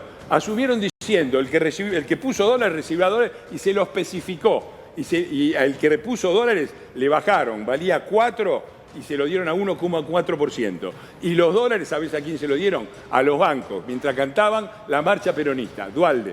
Por eso, en el año de Duhalde, que fue el año 2002, no solamente subió 50% la pobreza, y subió, ahora te voy a decir rápido porque rapidito, sino que también se duplicaron los indigentes. Los argentinos que no podían comer pasaron a ser casi el 30% en un solo año, porque se duplicaron con Dualde. Y eso, ¿sabés por qué fue?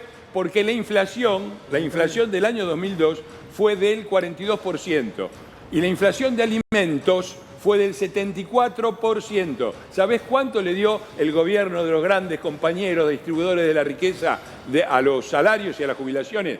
2%, 42 a 2, 74 a 2. Ahí es donde murió gente, ahí es donde Fernando, murió gente. créeme que en tantos años a esta parte sos uno de los pocos dirigentes que he escuchado públicamente que reivindica el corralito. No Dame un punto, pero esperen, ahí siguen con el debate. No reivindico el corralito. No puedo creer lo que estoy escuchando. Digo que los que defienden el peronismo tendrían que sacarse la careta, porque lo hicieron mucho peor. Dame un punto ahí y nos vamos a la calle, dale. Lechu, ahí estamos. En vivo y en directo. 15 minutos pasaron de las 11 de la noche. Está Emma Ratoira con nosotros, dale. Pero un piloto de TC ahí que... Buenas noches, estamos en Avenida Corrientes. En este marco de inflación de suba de precios, ¿vos sos propietario o inquilino? Propietario. Propietario. Sí. Si fueras inquilino, si tuvieras que pagar alquiler, ¿podrías? Y no creo que tenga... Calculo que sí. ¿Podrías? Sí. Perfecto, muchas gracias. Vamos con más gente. A ver, maestro, buen día. Buenas noches. No quiere. A ver. Se te escapó. Hola, ¿cómo están? Buenas noches. Una pregunta. Buenas noches. ¿Sos propietaria o inquilina? Propietaria. Propietaria. Si tuvieras que pagar alquiler, ¿lo podrías hacer? Vivo en una cooperativa de vivienda. Ajá, perfecto, muchas gracias. A ver, ¿vos, maestro? Lo mismo, vivo con ella. ¿Lo mismo? Sí, creo que sí. Muy bien. ¿Crees que sí? Soy, sí. ¿Es? Sí. Perfecto, genial. Hola, buenas Ahí noches. está. Una pregunta. ¿Usted es propietaria o inquilina? Propietaria. Propietaria. Sí. Si fuera inquilina, ¿podría pagar un alquiler? Y depende del lugar y depende del... ¿En qué zona vive usted? No soy de acá. No es de acá. No soy. Bueno, muchas gracias. Juan Cruz, todos propietarios hasta Todos ahora. propietarios Hola, hasta buenas ahora. noches. A ver, ¿Usted es inquilino o propietario? Yo soy extranjero. Es Ahí te iba a extranjero. decir. Bueno, muchas gracias. Era no obvio. estamos teniendo suerte. Aguantame, Hasta Emma, un ahora en segundo. esa zona todos paseando. ¿Cómo tiene que hacer alguien, Mariana, para poder pagar alquiler? No te digo que seas la gurú que pueda determinarlo, pero hay ciertas herramientas que te ayudan a llegar a fin de mes. Por ejemplo, el que no sabe de grabar impuestos, que no tiene idea, que quizás se lo pueda tener una devolución. Mirá, en el tema de los alquileres no hay mucho margen de maniobra en materia tributaria, ¿sí? La realidad es que los alquileres están en relación a los ingresos, repito, en relación a los ingresos, están por las nubes. Y vos lo mostrabas hace un rato, Sí. entre 105 Poneme la y placa de vuelta, Lechu. y 150.000 pesos por mes. Pero la realidad es que la gente está sosteniendo esos alquileres porque el nivel de economía... Ahí está, mirá. Entre 80 y 150.000, exactamente. Un ambiente o monoambiente, 2 ambientes 90, 3 ambientes 150.000. La realidad es que los alquileres, la gente joven los comparte, ¿sí? Y por otro lado, hay un nivel de economía en negro, es decir, de ingresos de la gente en negro Que permiten que esto siga funcionando. que permiten que esto siga funcionando. De todos modos, en particular en la ciudad de Buenos Aires, este sistema de Airbnb está tirando los alquileres muy para arriba. ¿Y por qué? Porque restringe la oferta de alquileres. Entonces, Claro, los porque a ver, si precios yo tengo suben. un departamento y lo tengo bien armado y lo tengo para alquilar, prefiero alquilárselo al extranjero que me pagan dólares Claro. y que en 3 semanas se va y viene otro y me pagan dólares y así. Y porque, claro, porque por un 3 ambientes, en vez de 150.000, por Airbnb estás redondeando 250.000 por ahí, porque Sí. lo alquilás para grupos de 4 personas, 6 personas. Entonces, esto tira para arriba muy fuertemente el precio de los alquileres. Y como no hay una regulación respecto de cuántas unidades en la ciudad pueden ofrecerse por este sistema, la realidad es que la gente está pagando valores de alquileres muy por fuera de lo que es el mercado en pesos. Son alquileres prácticamente en dólares. Hacemos el punto ahí antes de seguir con Yamil Santoro, que ya está con nosotros. Lo quiero despedir a Fernando Iglesias, pero antes de despedirlo le quiero hacer 2 preguntas nada más. Primero, Fernando, la interna que se va a jugar dentro de Juntos por el Cambio, con un candidato radical, supongo, y con los dos candidatos que tiene por ahora el PRO. ¿Crees que se puede desarrollar en total tranquilidad? Mira... ¿Que no se van a matar? Es una pregunta. Bueno, mira, nadie se va a matar.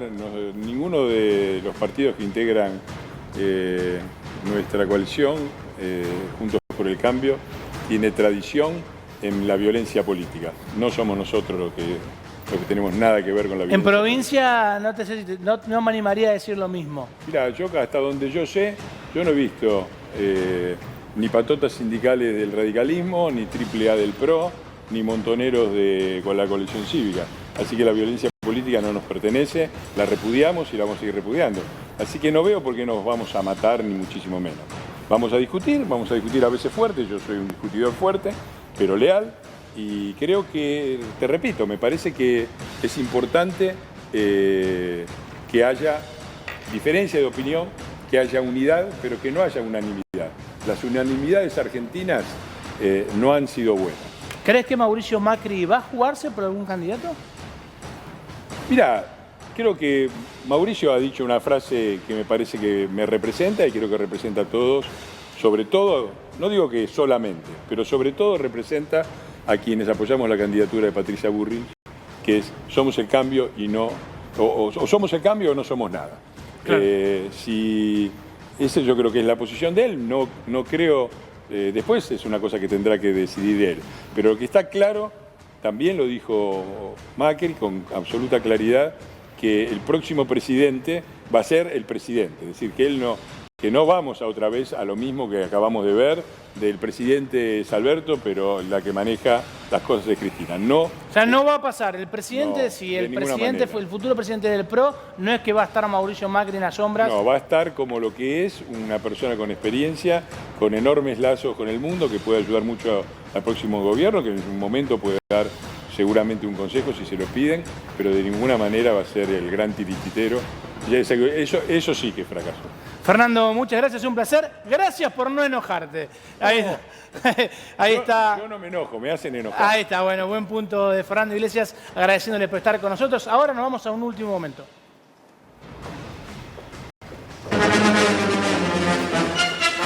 Último momento.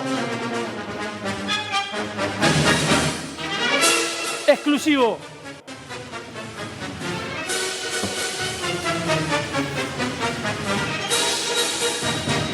Rompe el silencio el presidente de YPF en esta semana tremenda. Para el Estado Nacional, no sé si tanto por YPF, la justicia norteamericana falló en contra de Argentina. Vamos con Javi, dale. Sí, Juan, efectivamente está bien dicho porque el fallo por la causa de YPF es contra el Estado Nacional y no contra la empresa, porque quien debería hacerse cargo del resarcimiento que piden estos fondos, hay que aclarar que no son ellos los perjudicados, ellos compraron como si fuera el fondo de... Un fondo buitre. Es un fondo buitre que se dedica específicamente a estas cosas, compró el derecho de poder judicializar la situación de lo que había pasado, demandó a la Argentina por no haberle pagado el resarcimiento correspondiente en el momento de la estatización y por ende ahora se falló en contra. Todavía no se sabe cuánto va a salir. A mí me gusta la franja, porque la franja va como de 7.000 a 19.000 millones. Sí. Es como cuando le preguntas a tu mamá, che, ¿me das plata para el colegio? ¿Cuánto necesitas? Y entre 100 y 5.000. Bueno, la jueza no quiso avanzar en tanto. Lo cierto es que es una situación que todavía no está firme, no sabemos cuánto puede salir, pero sí ponen complicaciones al Estado argentino, no a la compañía. Está Pablo González con nosotros, a quien saludo. Siempre es un placer tenerlo con nosotros. Pablo, qué semana, ¿no? Ahí, a ver si podemos mejorar. No se escucha bien. No se escucha bien. A ver, él no se escucha a nosotros. Nosotros no estamos escuchando. Yo sí escucho bien. Ahí está perfecto, Pablo, dale. Bueno, buenas noches. Estoy en Río Gallegos. Hoy estuve conmemorando el 2 de abril en la localidad de Puerto Santa Cruz, donde los veteranos de guerra de Malvinas me regalaron este presente, que a mí la verdad que fue un día que me llenó de emoción. Pero bueno, concretamente, como ustedes dicen, es un fallo dictado en el circuito de Nueva York por la jueza Loretta Preska, donde exonera de responsabilidad a YPF Sociedad Anónima y condena al Estado Nacional. Es un fallo que tiene 2 instancias más de apelación. En el caso de YPF obviamente es una noticia que lo alivia bastante. Yo creo que el objetivo del fondo buitre Burford era quedarse con una parte de la renta de vaca muerta. Va a ser mucho más difícil. A ver, ahí te hago un punto. La idea sería que este fondo buitre ¿puede embargar la renta? No puede. Ahora no puede. En virtud del fallo, es decir, lo que hace el fondo, Petersen Eaton se llama el actor, demanda al Estado argentino y también demanda a YPF Sociedad Anónima. Lo que hace el fallo es liberar de responsabilidad a YPF Sociedad Anónima y condenar al Estado Nacional. Claro. A mí me parece que el objetivo del fondo, vuelvo a insistir, para mí era buscar ingresar en el crecimiento de rentabilidad que hoy está teniendo Vaca Muerta, que en el momento de iniciarse la demanda ya se veía, indicaba números que en 3 o 4 años indicaban un crecimiento muy sustentable de la producción de barriles, ¿no? Pablo, buenas noches. Lourdes Suazo lo saluda. ¿Por qué se dice que es un mamarracho jurídico y por qué se entiende que está violando una ley votada en el Congreso que había permitido todo el proceso que se llevó a cabo? Claro, porque en realidad yo fui senador de la Nación, yo voté la ley 26741. En nuestro sistema judicial el derecho público prevalece sobre el derecho privado. Lo que tenía que hacer Preska una ley nacional, era perdón, Pablo, para entender, una ley nacional está por encima de los intereses de una empresa. Y acá hubo una declaración de utilidad pública, una ley votada por el Congreso, inclusive por muchos legisladores en ese momento de la oposición. Mira, Pablo, ahí te pongo un punto. Tenemos un papelito que me encargué que no sé si la producción lo tiene, que están los que lo votaron en contra. Y me da la casualidad que todos los que votaron en contra, no importa los nombres, ya lo sabemos, pero mira, San Luis, Ciudad Autónoma de Buenos Aires, Corrientes, Buenos Aires, Ciudad Autónoma de Buenos Aires, Cava, Buenos Aires, Santa Fe, Mendoza, Buenos Aires, Tierra del Fuego. Todas estas provincias, salvo algunas, vos me sabrás decir, Pablo, no tienen ni 1 centímetro cúbico de petróleo. No le dan, o sea, el petróleo no tiene ningún tipo de injerencia y no es casualidad que las provincias que no son petroleras y que sean en ese momento los representantes de la oposición sean los únicos que se negaron a esto. Sí, bueno, Mendoza tiene... Sí, Mendoza tiene gas. Pero digo, yo quiero decir algo, no sé cuánto tiempo tenemos. Tranquilo. ¿Cuál es el valor de Vaca Muerta? Es decir, para que ustedes se den una idea, el año pasado YPF facturó 18.500 millones de dólares. Tuvo gastos por 13.000 millones de dólares, tuvo un EBITDA de 5.000 millones de dólares y ganó 2.000 millones de dólares. Es decir, en el momento que Cristina toma la decisión, creo que fue una gran decisión, fue una nuestro país. Hoy podemos estar pensando en transformar la matriz energética de la Argentina, por ejemplo, con el proyecto de gas natural licuado, que es un proyecto que va a exportar en el pico de su exportación 20.000 millones de dólares. Nosotros no pensábamos que un fondo buitre iba a comprar la quiebra de Petersen en España y que un juez de Nueva York iba a aplicar ley argentina para condenarnos, ¿no? Un absurdo. No obstante eso, me parece que es una decisión que protegió la segunda reserva de gas no convencional del mundo y la cuarta reserva de petróleo no del mundo. Así que la verdad es que va a afectar todo esto que conté recién, sí, que es el año pasado observamos como un crecimiento de producción de YPF. Cuando fui al programa de ustedes me preguntaban por la acción de YPF. Fíjense, un 140% en dólares. Con lo cual, digamos, todo eso que hemos conseguido para ir creciendo nuestra materia energética no se va a ver afectado por este fallo. Eso sí, a ver, esa es la clave, es lo importante, lo que vos recién decías de Vaca Muerta y que, a ver, queda blindado YPF. O sea, es un fallo que es negativo, pero que vos decías recién, en YPF se tomó como una especie de alivio. Porque el objetivo de los fondos buitres no era tanto ir contra el Estado Nacional, que no tiene un peso, era ir contra YPF. Ahora, Pablo, ¿se puede interpretar esto como no sé, Bueno. un momento... Espera que estamos con un problema ahí, vamos a ver si restablecemos, pues se congela por momentos. Pero ¿sabés que es bueno pensar si esto no es una movida internacional de cara a un año electoral, ¿no? Si esto no le permite, no le abre el juego a la discusión a un sector de la política que quiere privatizar, que quiere reprivatizar la petrolera nacional. Me parece que... Bueno. A ver, Pablo. Yo creo que no se ha informado bien los alcances. Me parece que si vos entre el 2015 y el 2019, ya lo hemos conversado en el programa, la producción en barriles equivalentes cayó un 19%. Ahí se corta.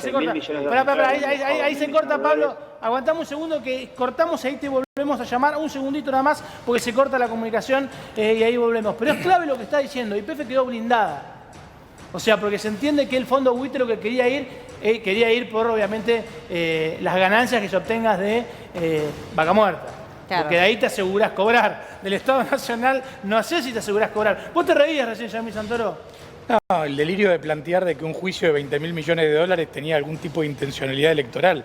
Lo que querían en realidad era recuperar la guita que les cagaron con una estatización mal hecha. No, pero pará, te voy a dar un ejemplo. Digo, un tema muy práctico. No los cagaron a ellos, ¿eh? No, pará. No. Es así. Y es algo que mintió el presidente YPF. Cuando vos tenés una empresa que cotiza en bolsa, digo, en el momento que se hizo una privatización, el Estado Nacional justamente renunció a sus facultades, digamos, de determinación del derecho administrativo, cuando aparte va a ser internacional a cotizar. Sí. Entonces lo que acá pasó es que quisieron comprar solamente la mayoría y el resto de los tipos que estaban metidos en la bolsa lo que dijeron es, che, con las decisiones que tomaste donde pusiste la política por arriba de los intereses de la empresa y destruiste el valor cotizante de las acciones, lo que queremos es que no nos jodan a nosotros con las decisiones políticas que ustedes perfectamente pueden tomar, pero a ponerla. Y esto quiere decir que gracias a la mala gestión del kirchnerismo, hoy los argentinos tenemos que pagar más de 30.000 millones de dólares. Te hago un punto ahí, a ver, Mariana. Eso no está todavía.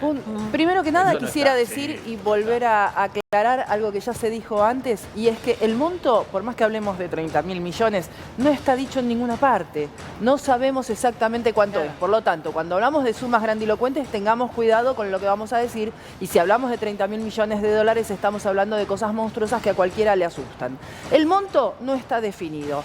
¿Hay apelación a este fallo? Sí, hay apelación a este fallo. No hay derecho controvertido para lo que puede subir. Todavía el Estado argentino, YPF con su representación, va a apelar este fallo con seguridad. Por otro lado, cuando se condena a el Estado Nacional y se libera de responsabilidad a la sociedad YPF, lo que se está haciendo es proteger a los privados que tienen acciones de YPF, porque si no, este fallo caería sobre el balance de YPF con una deuda, por supuesto, en un estado potencial, ¿sí? No me voy a poner a definir cómo se pone en un balance esto, pero desplomaría fuertemente las acciones de YPF, y la realidad es que los tenedores de las acciones de YPF, por un lado es el Estado argentino, pero por otro lado hay muchísimos privados que lo tienen. Entonces, la jueza lo que hizo fue proteger inversores de otros países y de otras latitudes. Claro, porque no solamente son argentinos los que no tienen es acciones cierto en YPF. que una deuda de esa naturaleza contra el Estado argentino no sea cobrable. Y por supuesto, desde ya, esto es como un déjà vu en 2015, los fondos buitres dando vueltas sobre la cabeza de Axel Kicillof y pretendiendo que Axel Kicillof trance en una reformulación de la deuda que no transó, y que por supuesto luego el gobierno del PRO vino y de un plumazo les pagó todo a los fondos buitres, y hoy estamos en un año electoral con los fondos buitres dando vueltas. Creo que sería importante que alguna vez en Argentina el que las hace las paga. Y la verdad que esto es producto de la mala praxis. Y no puede ser que haya diputados, senadores y después personas del Poder Ejecutivo que hacen mal las cosas y ahora tenemos que pagar todos los contribuyentes. ¿Vos estás a favor de tener una petrolera de bandera? Yo creo que no hace falta, lo cual No hace falta. Lo cual no quiere decir que vos tengas que tener una política gubernamental vinculada a la cuestión energética para garantizar ciertos... Pero ¿cómo garantizarías nuestros propios recursos si están en manos lo explotan empresas Pero extranjeras? por ejemplo, perfectamente lo puedes hacer con una legislación inteligente en materia petrolera. De hecho, Argentina sacó una buena ley en materia de petróleo que le da la posibilidad de aumentar la inversión y demás. Lo que tenemos que dejar de hacer es demagogia con este tipo de temas. Porque a partir de la estatización de YPF, lo que en la práctica pasó fue que se destruyó valor en esa empresa. Era una empresa que funcionaba bien, que se podía discutir un montón de temas, y en la práctica la empresa funciona bien. No, perdón, el déficit operativo de YPF y el quebranto que le han generado a la empresa. Bueno, ahí te va a responder Pablo González. Dale, que venga Pablo. Déjalo tranquilo. Vamos a rezarnos con vos, dale, mi atención. Atención.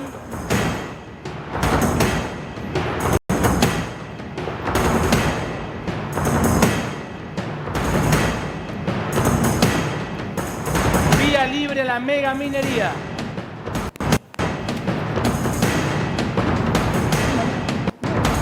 Extracciones de minerales sin control. Uso excesivo de recursos naturales. Rezaro con vos.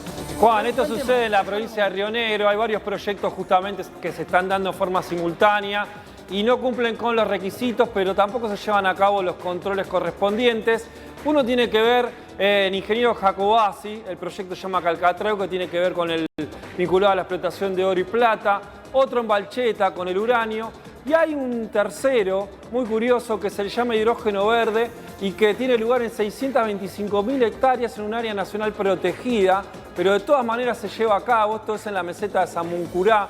Lo que justamente argumentó la gobernación a cargo de Arabela Carrera fue: el área es muy grande, excede a los recursos de la provincia, por lo tanto lo cede a un supuesto proyecto de extracción verde, que no es tal porque genera diferentes alteraciones en el medio ambiente, entre ellos a la fauna y también a la fragmentación del hábitat.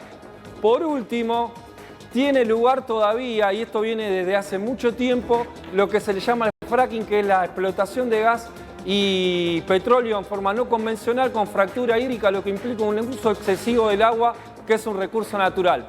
Hay diferentes asambleas ecológicas que tratan de frenar esto, pero la gobernación le da vía libre a estos diferentes proyectos. Hacemos un punto, ahí está con nosotros ahora vía comunicación telefónica para tener una conversación mucho más fluida. Pablo González, presidente de YPF. Pablo, ¿cómo estás? Muy bien, muy bien. Ahora sí, perfecto. A ver, te seguíamos escuchando con atención, estaba siendo muy claro. A ver, el que está del otro lado, que está mirando y escuchó esta noticia con estupor, porque dice, uy, ahora estamos peor que antes, qué complicación. ¿Cómo repercute esto al ciudadano que va todos los días a cargar nafta y YPF? No, nada. A ver, primero, el año pasado nosotros informamos resultados en Wall Street y no tuvimos déficit operativo. No sé quién recién dijo eso. Santoro dijo que tuvieron déficit. Tuvo 20.000 millones de pesos de superávit, creo, más o menos. Lo que justamente estoy planteando es que cuando uno mete todo este costo oculto en la operación, digo, claramente YPF fue un pésimo negocio para los argentinos. Momento, contesta Pablo, dale. Nosotros el año pasado tuvimos el salto de producción más orgánico más alto de los últimos 20 años, un 7.1 de barril equivalente de petróleo y gas. Y además de eso, digamos, durante el gobierno de Mauricio Macri y de la política de Aranguren, digamos, claramente un vulgar refinador, digamos, que se ocupó de establecer un crudo, digamos, que no tenía relación con la actividad. La producción de YPF cayó un 19% en barril equivalente. Es decir, digamos, son números que están en la página de Secretaría de Energía de la Nación. Durante 4 años, la producción cayó un 19% y la deuda aumentó de 6.000 a 8.000 millones de dólares. Hoy la deuda nuestra está a 1.2 del EBITDA, es decir, está en 6.000 millones de dólares. El año pasado nosotros informamos tal vez el EBITDA más alto de los últimos 20 años, casi 5.000 millones de dólares. Son los números que hemos informado a la bolsa. Digamos, no son números que yo estoy inventando, son los números que hemos informado a la bolsa y por eso la acción creció un 140% en dólares, ¿no? Con lo cual, digamos, este año, con ese salto de producción, nosotros hemos planificado un presupuesto de CAPEX de 5.000 millones de dólares. Eso es netamente inversión, ¿no? Así que hemos crecido en producción, hemos bajado la deuda, sí. Recién acá en el programa también se opinaba y se decía que por ahí no es necesario tener una petrolera de bandera, una petrolera donde el Estado sea principal accionista. ¿Por qué? Y sobre todo pensando en la gente que está mirando en las casas, escuchando ahora muchos discursos que dicen que quizás YPF hay que vender todo, habría que venderla. Digo, ¿cómo se le explica la importancia estratégica de tener al Estado como principal accionista de una petrolera como lo es YPF? Primero, muchas de las grandes compañías petroleras del mundo son estatales. Por ejemplo, Petronas es estatal. Es la cuarta productora GNL del mundo. Es de Malasia, ustedes saben. Sí. Es un 100% estatal. Equinor, por ejemplo, de Noruega, también una empresa líder en el mundo en producción, en este caso de offshore, pero también de renovables, 100% estatal. En realidad es un 70% del Estado, un 30% un fondo de inversión estatal. Las empresas cataríes son estatales. O sea, las grandes empresas que tienen las grandes reservas del mundo, muchas de ellas son estatales. Otras son privadas, las de Estados Unidos, por ejemplo, de las cuales YPF es socia. YPF tiene un acuerdo estratégico con Chevron, por ejemplo, del año 2014, o también con Petronas, o con ExxonMobil también, ¿no? Es decir, han sido socias de YPF. Nosotros tenemos la segunda reserva de gas no convencional del mundo, tenemos 308 trillones de pies cúbicos de reservas. Para que ustedes se den una idea, hoy Argentina consume 1.8 por año, es decir, digamos, tenemos reservas para 170 años de gas. Al nivel de consumo que tiene Argentina, Argentina puede monetizar esa reserva de gas y por eso tenemos el proyecto con Petronas. ¿Por qué tiene que tener esta mezcla para que entienda la gente, ese 49% del Estado, 49% del privado? Y bueno, porque es un bien estratégico que muchos de los países lo utilizan para su desarrollo. Argentina puede monetizar esas grandes reservas que tiene de petróleo y gas, digamos, y además, vuelvo a insistir, hemos presentado un balance saludable, hemos presentado un balance después de mucho tiempo, un balance con utilidades, vamos a repartir utilidades a nuestros accionistas y tenemos un plan de negocios a 5 años que van a determinar el autoabastecimiento. Pablo, de acuerdo a lo que viene, de acuerdo a una elección presidencial, a una campaña, ¿se puede tener a YPF fuera de la campaña electoral? Bueno, YPF tiene un sistema que funciona con este mix de cotizar en bolsa y tener un 51% con un 26% de las provincias productoras, que de hecho el año pasado ha funcionado. En el año de la pandemia se perdieron 1.000 millones de dólares, hemos recuperado la producción y vuelvo a insistir, estamos planificando un año donde empezamos por ejemplo, el mes que viene vamos a volver a poner en funcionamiento un oleoducto que va de Vaca Muerta a Biobío, que estaba cerrado en el año 2007, donde vamos a empezar a exportar 110.000 barriles a Chile. Venimos avanzando con nuestro proyecto de gas natural licuado, creo que debe ser una política de Estado, sí, independientemente del gobierno que le toque, creo que es una clave para el desarrollo de la Argentina. Y en eso YPF lo está liderando junto con socios que son grandes jugadores de la industria hidrocarburífera del mundo.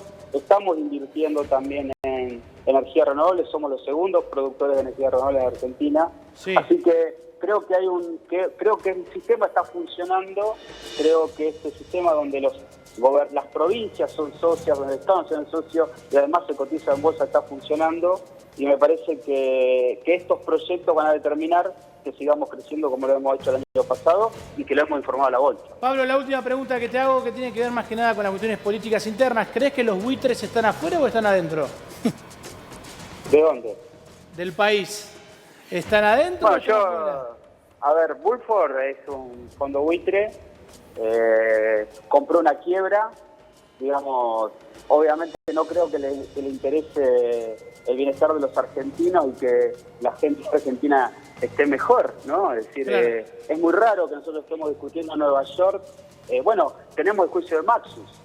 Es un juicio que, digamos, la quiebra de Maxus fue en el 2016, ¿no? Es una clara responsabilidad de quienes tomaron las decisiones del gobierno anterior, y es un juicio que en un momento era de 15.000 millones de dólares el año pasado, ustedes saben, salió un fallo que limitó esa responsabilidad en unos 1.000 millones de dólares y bueno, ahora estamos en una discusión.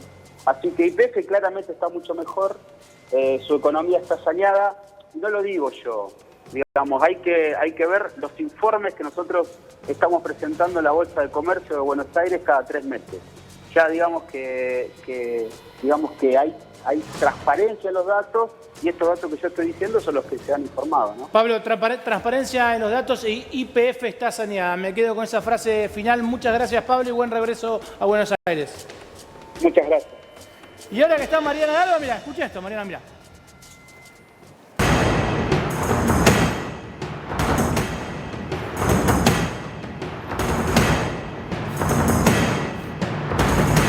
Polémica con el exjugador, el Kun Agüero contra la aduana. No, digamos poco, mira.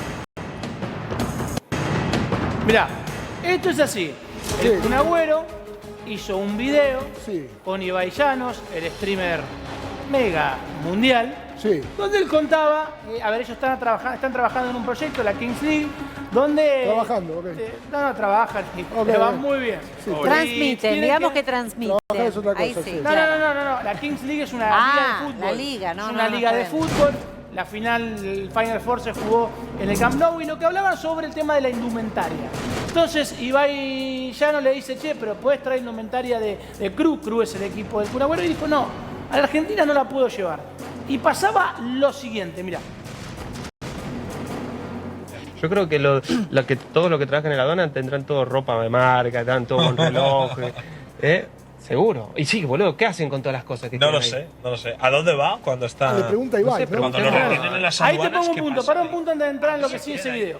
Ahí lo que están diciendo es, él dice que trajo 1000 remeras del equipo del Cru y que no se le dejaron entrar en la aduana, que tenía que presentar papeles. Es lo que dice, tenía que presentar papeles, no iba a presentar papeles por 1000 camisetas. Y ahí desliza la idea de que todo lo que queda en la aduana, porque no puede ingresar, queda en manos de los que trabajan en la aduana. Eso es lo que dice. Para mí, digo, eso es importante y una cosa que me parece más grave que el Kun Agüero dice, no, lo que pasa es que te ponen tanta trabas porque quieren que fabriques ahí. Y sí, maestro, y sí, queremos que fabriques acá la ropa para tu club. ¿Está mal eso? Y lo otro, bueno, salió el subsecretario. A ver, salió de Nicolás política, Ritaco, claro. el subsecretario de Asuntos Políticos, y ahora discutimos con Agustín, pero respondí a esto, mirá. ¿No? No sé. Mirá, esto Yo hacemos. no soy envidia, soy tu bizcochito, pero tengo todo lo que tiene delito. En los primeros 2 meses de 2023 entregamos 1.700, a ver, ahí, vamos para atrás, vamos a ver, así vemos bien la, ahí está. En los primeros 2 meses del 2023, ahí está Ritaco, entregamos 1.782.923.000 pesos en rezagos de aduanas. Seguimos. Claro. Dale. Que me pongan nena, soy que me derrito. Ahí está. Yo no soy envidia, soy tu Recursos cedidos a organismos o reparticiones del Estado nacional, provincial o municipal. Las zapatillas que usan los chicos. Que por lo menos se acerca a la gente y a la necesidad. A ver, ¿qué significa esto? A ver. Donantes de sangre ajena. Pará, ya te metas, pará. ¿Y si alguien se aduana? No, porque lo que dice Yamil Es un dato de la realidad. Digamos, ¿es un delito traer ropa sin declarar? Sí, es un delito. No es lo que está pasando ahí, ¿eh? Si vos la decomisás porque no presentas los papeles, porque se te venció lo que sea, es del Estado y es lo mismo que cualquier otro delito donde se decomisa algún material. A ver, Mariana, explícanos, vos de esto sabés. A ver, ¿qué pasó acá? Mirá, Juan Cruz, así como lo decía el Kun Agüero, da ternura por la brutalidad que estaba diciendo. Estaba hablando ofendido y ofuscado porque no lo dejan contrabandear a sus anchas como le gusta. Obviamente, si vos venís con 1000 prendas de indumentaria, eso debe ser declarado y pagar lo que le corresponde, pero no le gustaba y entonces estaba porque él muy dice ofendido. que no quería evadir, él dice que le pedían los códigos de cada remera, dice, ¿cómo voy a poner a anotar los 1000 códigos de la remera? Le dio paja, como dirían los que jóvenes. debió producir una declaración aduanera como corresponde y simplemente no la quiso hacer. A ver, Yamil. Es así de fácil. Entonces, bueno, cuando quedó la mercadería decomisada y cuando no se adjuntaron pasados los términos oportunos, la documentación de respaldo de todo ese ingreso de mercadería, con más el pago de las multas que corresponden, además de la importación, Yamil, obviamente terminó en rezago. Acá se le puede hacer fácil la vida a la gente o complicársela. Y en este caso hay un negocio de complicarle la vida a la gente. Digo, cualquiera que trabaja en temas de comercio internacional sabe que hoy está tarifada al 15%, que te liberen una de high, que te da la posibilidad inclusive de girar el monto en pesos al tipo de cambio oficial. O sea, el problema es que con todas estas... se llaman ahora. Con todas estas... ¿Hiciste la denuncia, Sí, ahora. Yamil? Con todas... Estamos preparándola. Ah, con no, todas bueno, estas... porque estás denunciando tengo una fundación anticorrupción que me dedico justamente... Pero por algo ¿la Alberto no presentaste? homologó el acuerdo de los olivos. Hoy quédate tranquilo, No, bueno. que yo los curro, los denuncio y los rompo cada vez que los encuentro. Bueno, no parecería En ese marco tenemos un problema en Argentina que usa medidas pararancelarias, como joder a la gente con que escriba 1000 códigos, para justamente impedir la posibilidad de que las traiga. No que le faciliten la posibilidad, pague lo que tenga que pagar y las importe. Entonces acá tenemos que tener una discusión seria, y es que estamos llenos de medidas que son para discutir tongos, curros, kioscos, que permite que haya un montón de empresariado local que en lugar de trabajar para ser competitivo, caza en un zoológico donde todos los argentinos terminamos pagando el doble, el triple, el cuádruple por los mismos productos que podríamos traer de afuera. Y eso nos hace a todos más pobres, seamos claros, ¿no? No, Mirá, No, sí. A ver, dale, Mariano. La industria textil en la Argentina es una industria que da trabajo a cientos y miles de argentinos. Sí. Para eso, las restricciones en cuanto al ingreso de comercio exterior en materia de textiles es importante, por supuesto. Pero por que ejemplo, Mariana ahí habló de Puma. ¿No es para Puma más fácil montar una empresa y fabricar acá? No, porque tenés ridículos, para el Kun Agüero era más fácil ridículos, traerlo a legislación él. laboral vetusta. Digo, hay un montón de costos vinculados a las malas políticas públicas. Pero había fábrica acá, digo. Puma, que hay que reformar. Había pena Puma es la primera empresa que quiere que Se la van las aduana empresas, no controle vienen, los ese es el ingresos problema. por Pero no. izquierda, como lo que pretendía hacer el Kun, justamente porque Puma, en todo caso, si quiere ingresar algo, va y paga como cualquier hijo de vecino. Claro, O sea, claro, Kun lo quiso ingresar como Kun Agüero. Obvio. Soy yo, soy el Kun, permíseme. ¿Qué te Pero además lo dice que Claro, eso se llama da ternura contrabando, escuchar o sea. la brutalidad No, que además decía. dice, y la tuve que traer en valija. Pero hagan el periodismo de investigación y prueben lo que es traer 1000 remeras de afuera. Háganlo. Digo, cualquiera de los que está acá presente, haga el test de lo que es traer 1000 remeras. A ver qué pasa. A ver, vamos a hacer una cosa. Mirá la propuesta que voy a hacer. A ver si te animás, Yamil. ¿Te animás a hacer el pedido de 1000 remeras? A ver cómo nos va y seguimos el proceso. No sé cuánto cuesta, no sé si me da la guita. Bueno, pero veamos. Vemos cómo hacemos. Pidamos 1000 Hacemos remeras. una vaquita. No sé, ahí vemos. Chicos, gracias por venir. El domingo están invitados ambos también si quieren seguir participando. Mucha gente nos vio hoy y para mí eso es un agradecimiento de corazón porque la gente elige a lugares, estamos liderando en este preciso momento, la gente elige lugares donde no se grita, donde no se pelotudea, sino que hablamos en seriedad para que vos que estás del otro lado puedas entender un poco más. Y a esta hora yo tengo la mejor alternativa, la mejor propuesta. Se viene Semana Santa, bueno, pero olvídate de temporada alta o temporada baja porque eso ya no existe. RCT Club Vacacional y Spa está en Chapatmalal y es la mejor propuesta para tu familia, para tus amigos, para todos tus seres queridos. Esto es una sede del paraíso en la República Argentina. Es un hotel 5 estrellas en el corazón de Chapatmalal. Es un hotel impecable, pero lo llamativo y lo que queremos destacar es que tiene mirada y valores cooperativos. No solamente vacaciones, fines de semana, en cualquier momento te tomás un parate, recargas pilas, Juan Cruz, y es el mejor descanso para tu familia durante todo el año. Tenés, por supuesto, el mar. Una vuelta no te darías ahora con estos primeros días frescos. Igual ahora, y si ahora en 2 o 3 semanas el clima se pone complicado. No te preocupes, porque tenés piletas climatizadas durante todo el año. Tenés un entorno natural. Mirá esta belleza natural.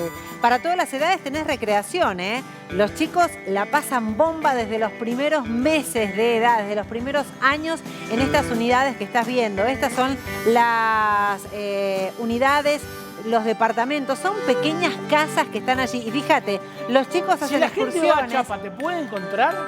tomando sol. Obvio que sí. Bueno, un sol por ahí haciendo ejercicio. Mirá, tenés diferentes alternativas para hacer. Bueno, voy quienes por la disfrutan. equitación. El otro día dije que me gustaba el tenis y me mataron. Sí. Así que voy por la equitación. Mira, entra a rct.com.ar y si no, en Instagram, @RCT Club Vacacional, te vas a enamorar de RCT y todo lo que se vive.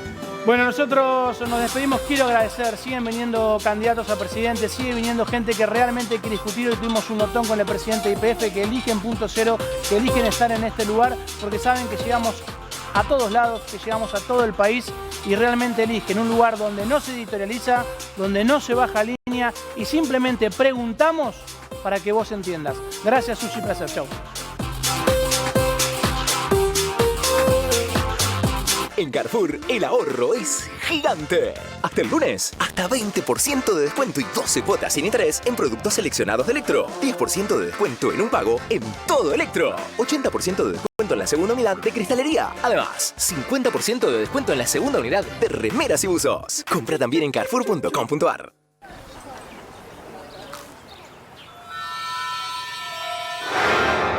Es el efecto chorizo mariposa. ¡Basta, Chori! ¡Basta, Chori! ¡Basta, Chori! ¡Basta, Chori! ¡Andate! ¡Andate! No dejes que lo que comiste te moleste todo el día. Toma Uvasal. Uvasal comienza a actuar en solo segundos para aliviar la acidez y la indigestión ácida. Uvasal, rápido alivio de la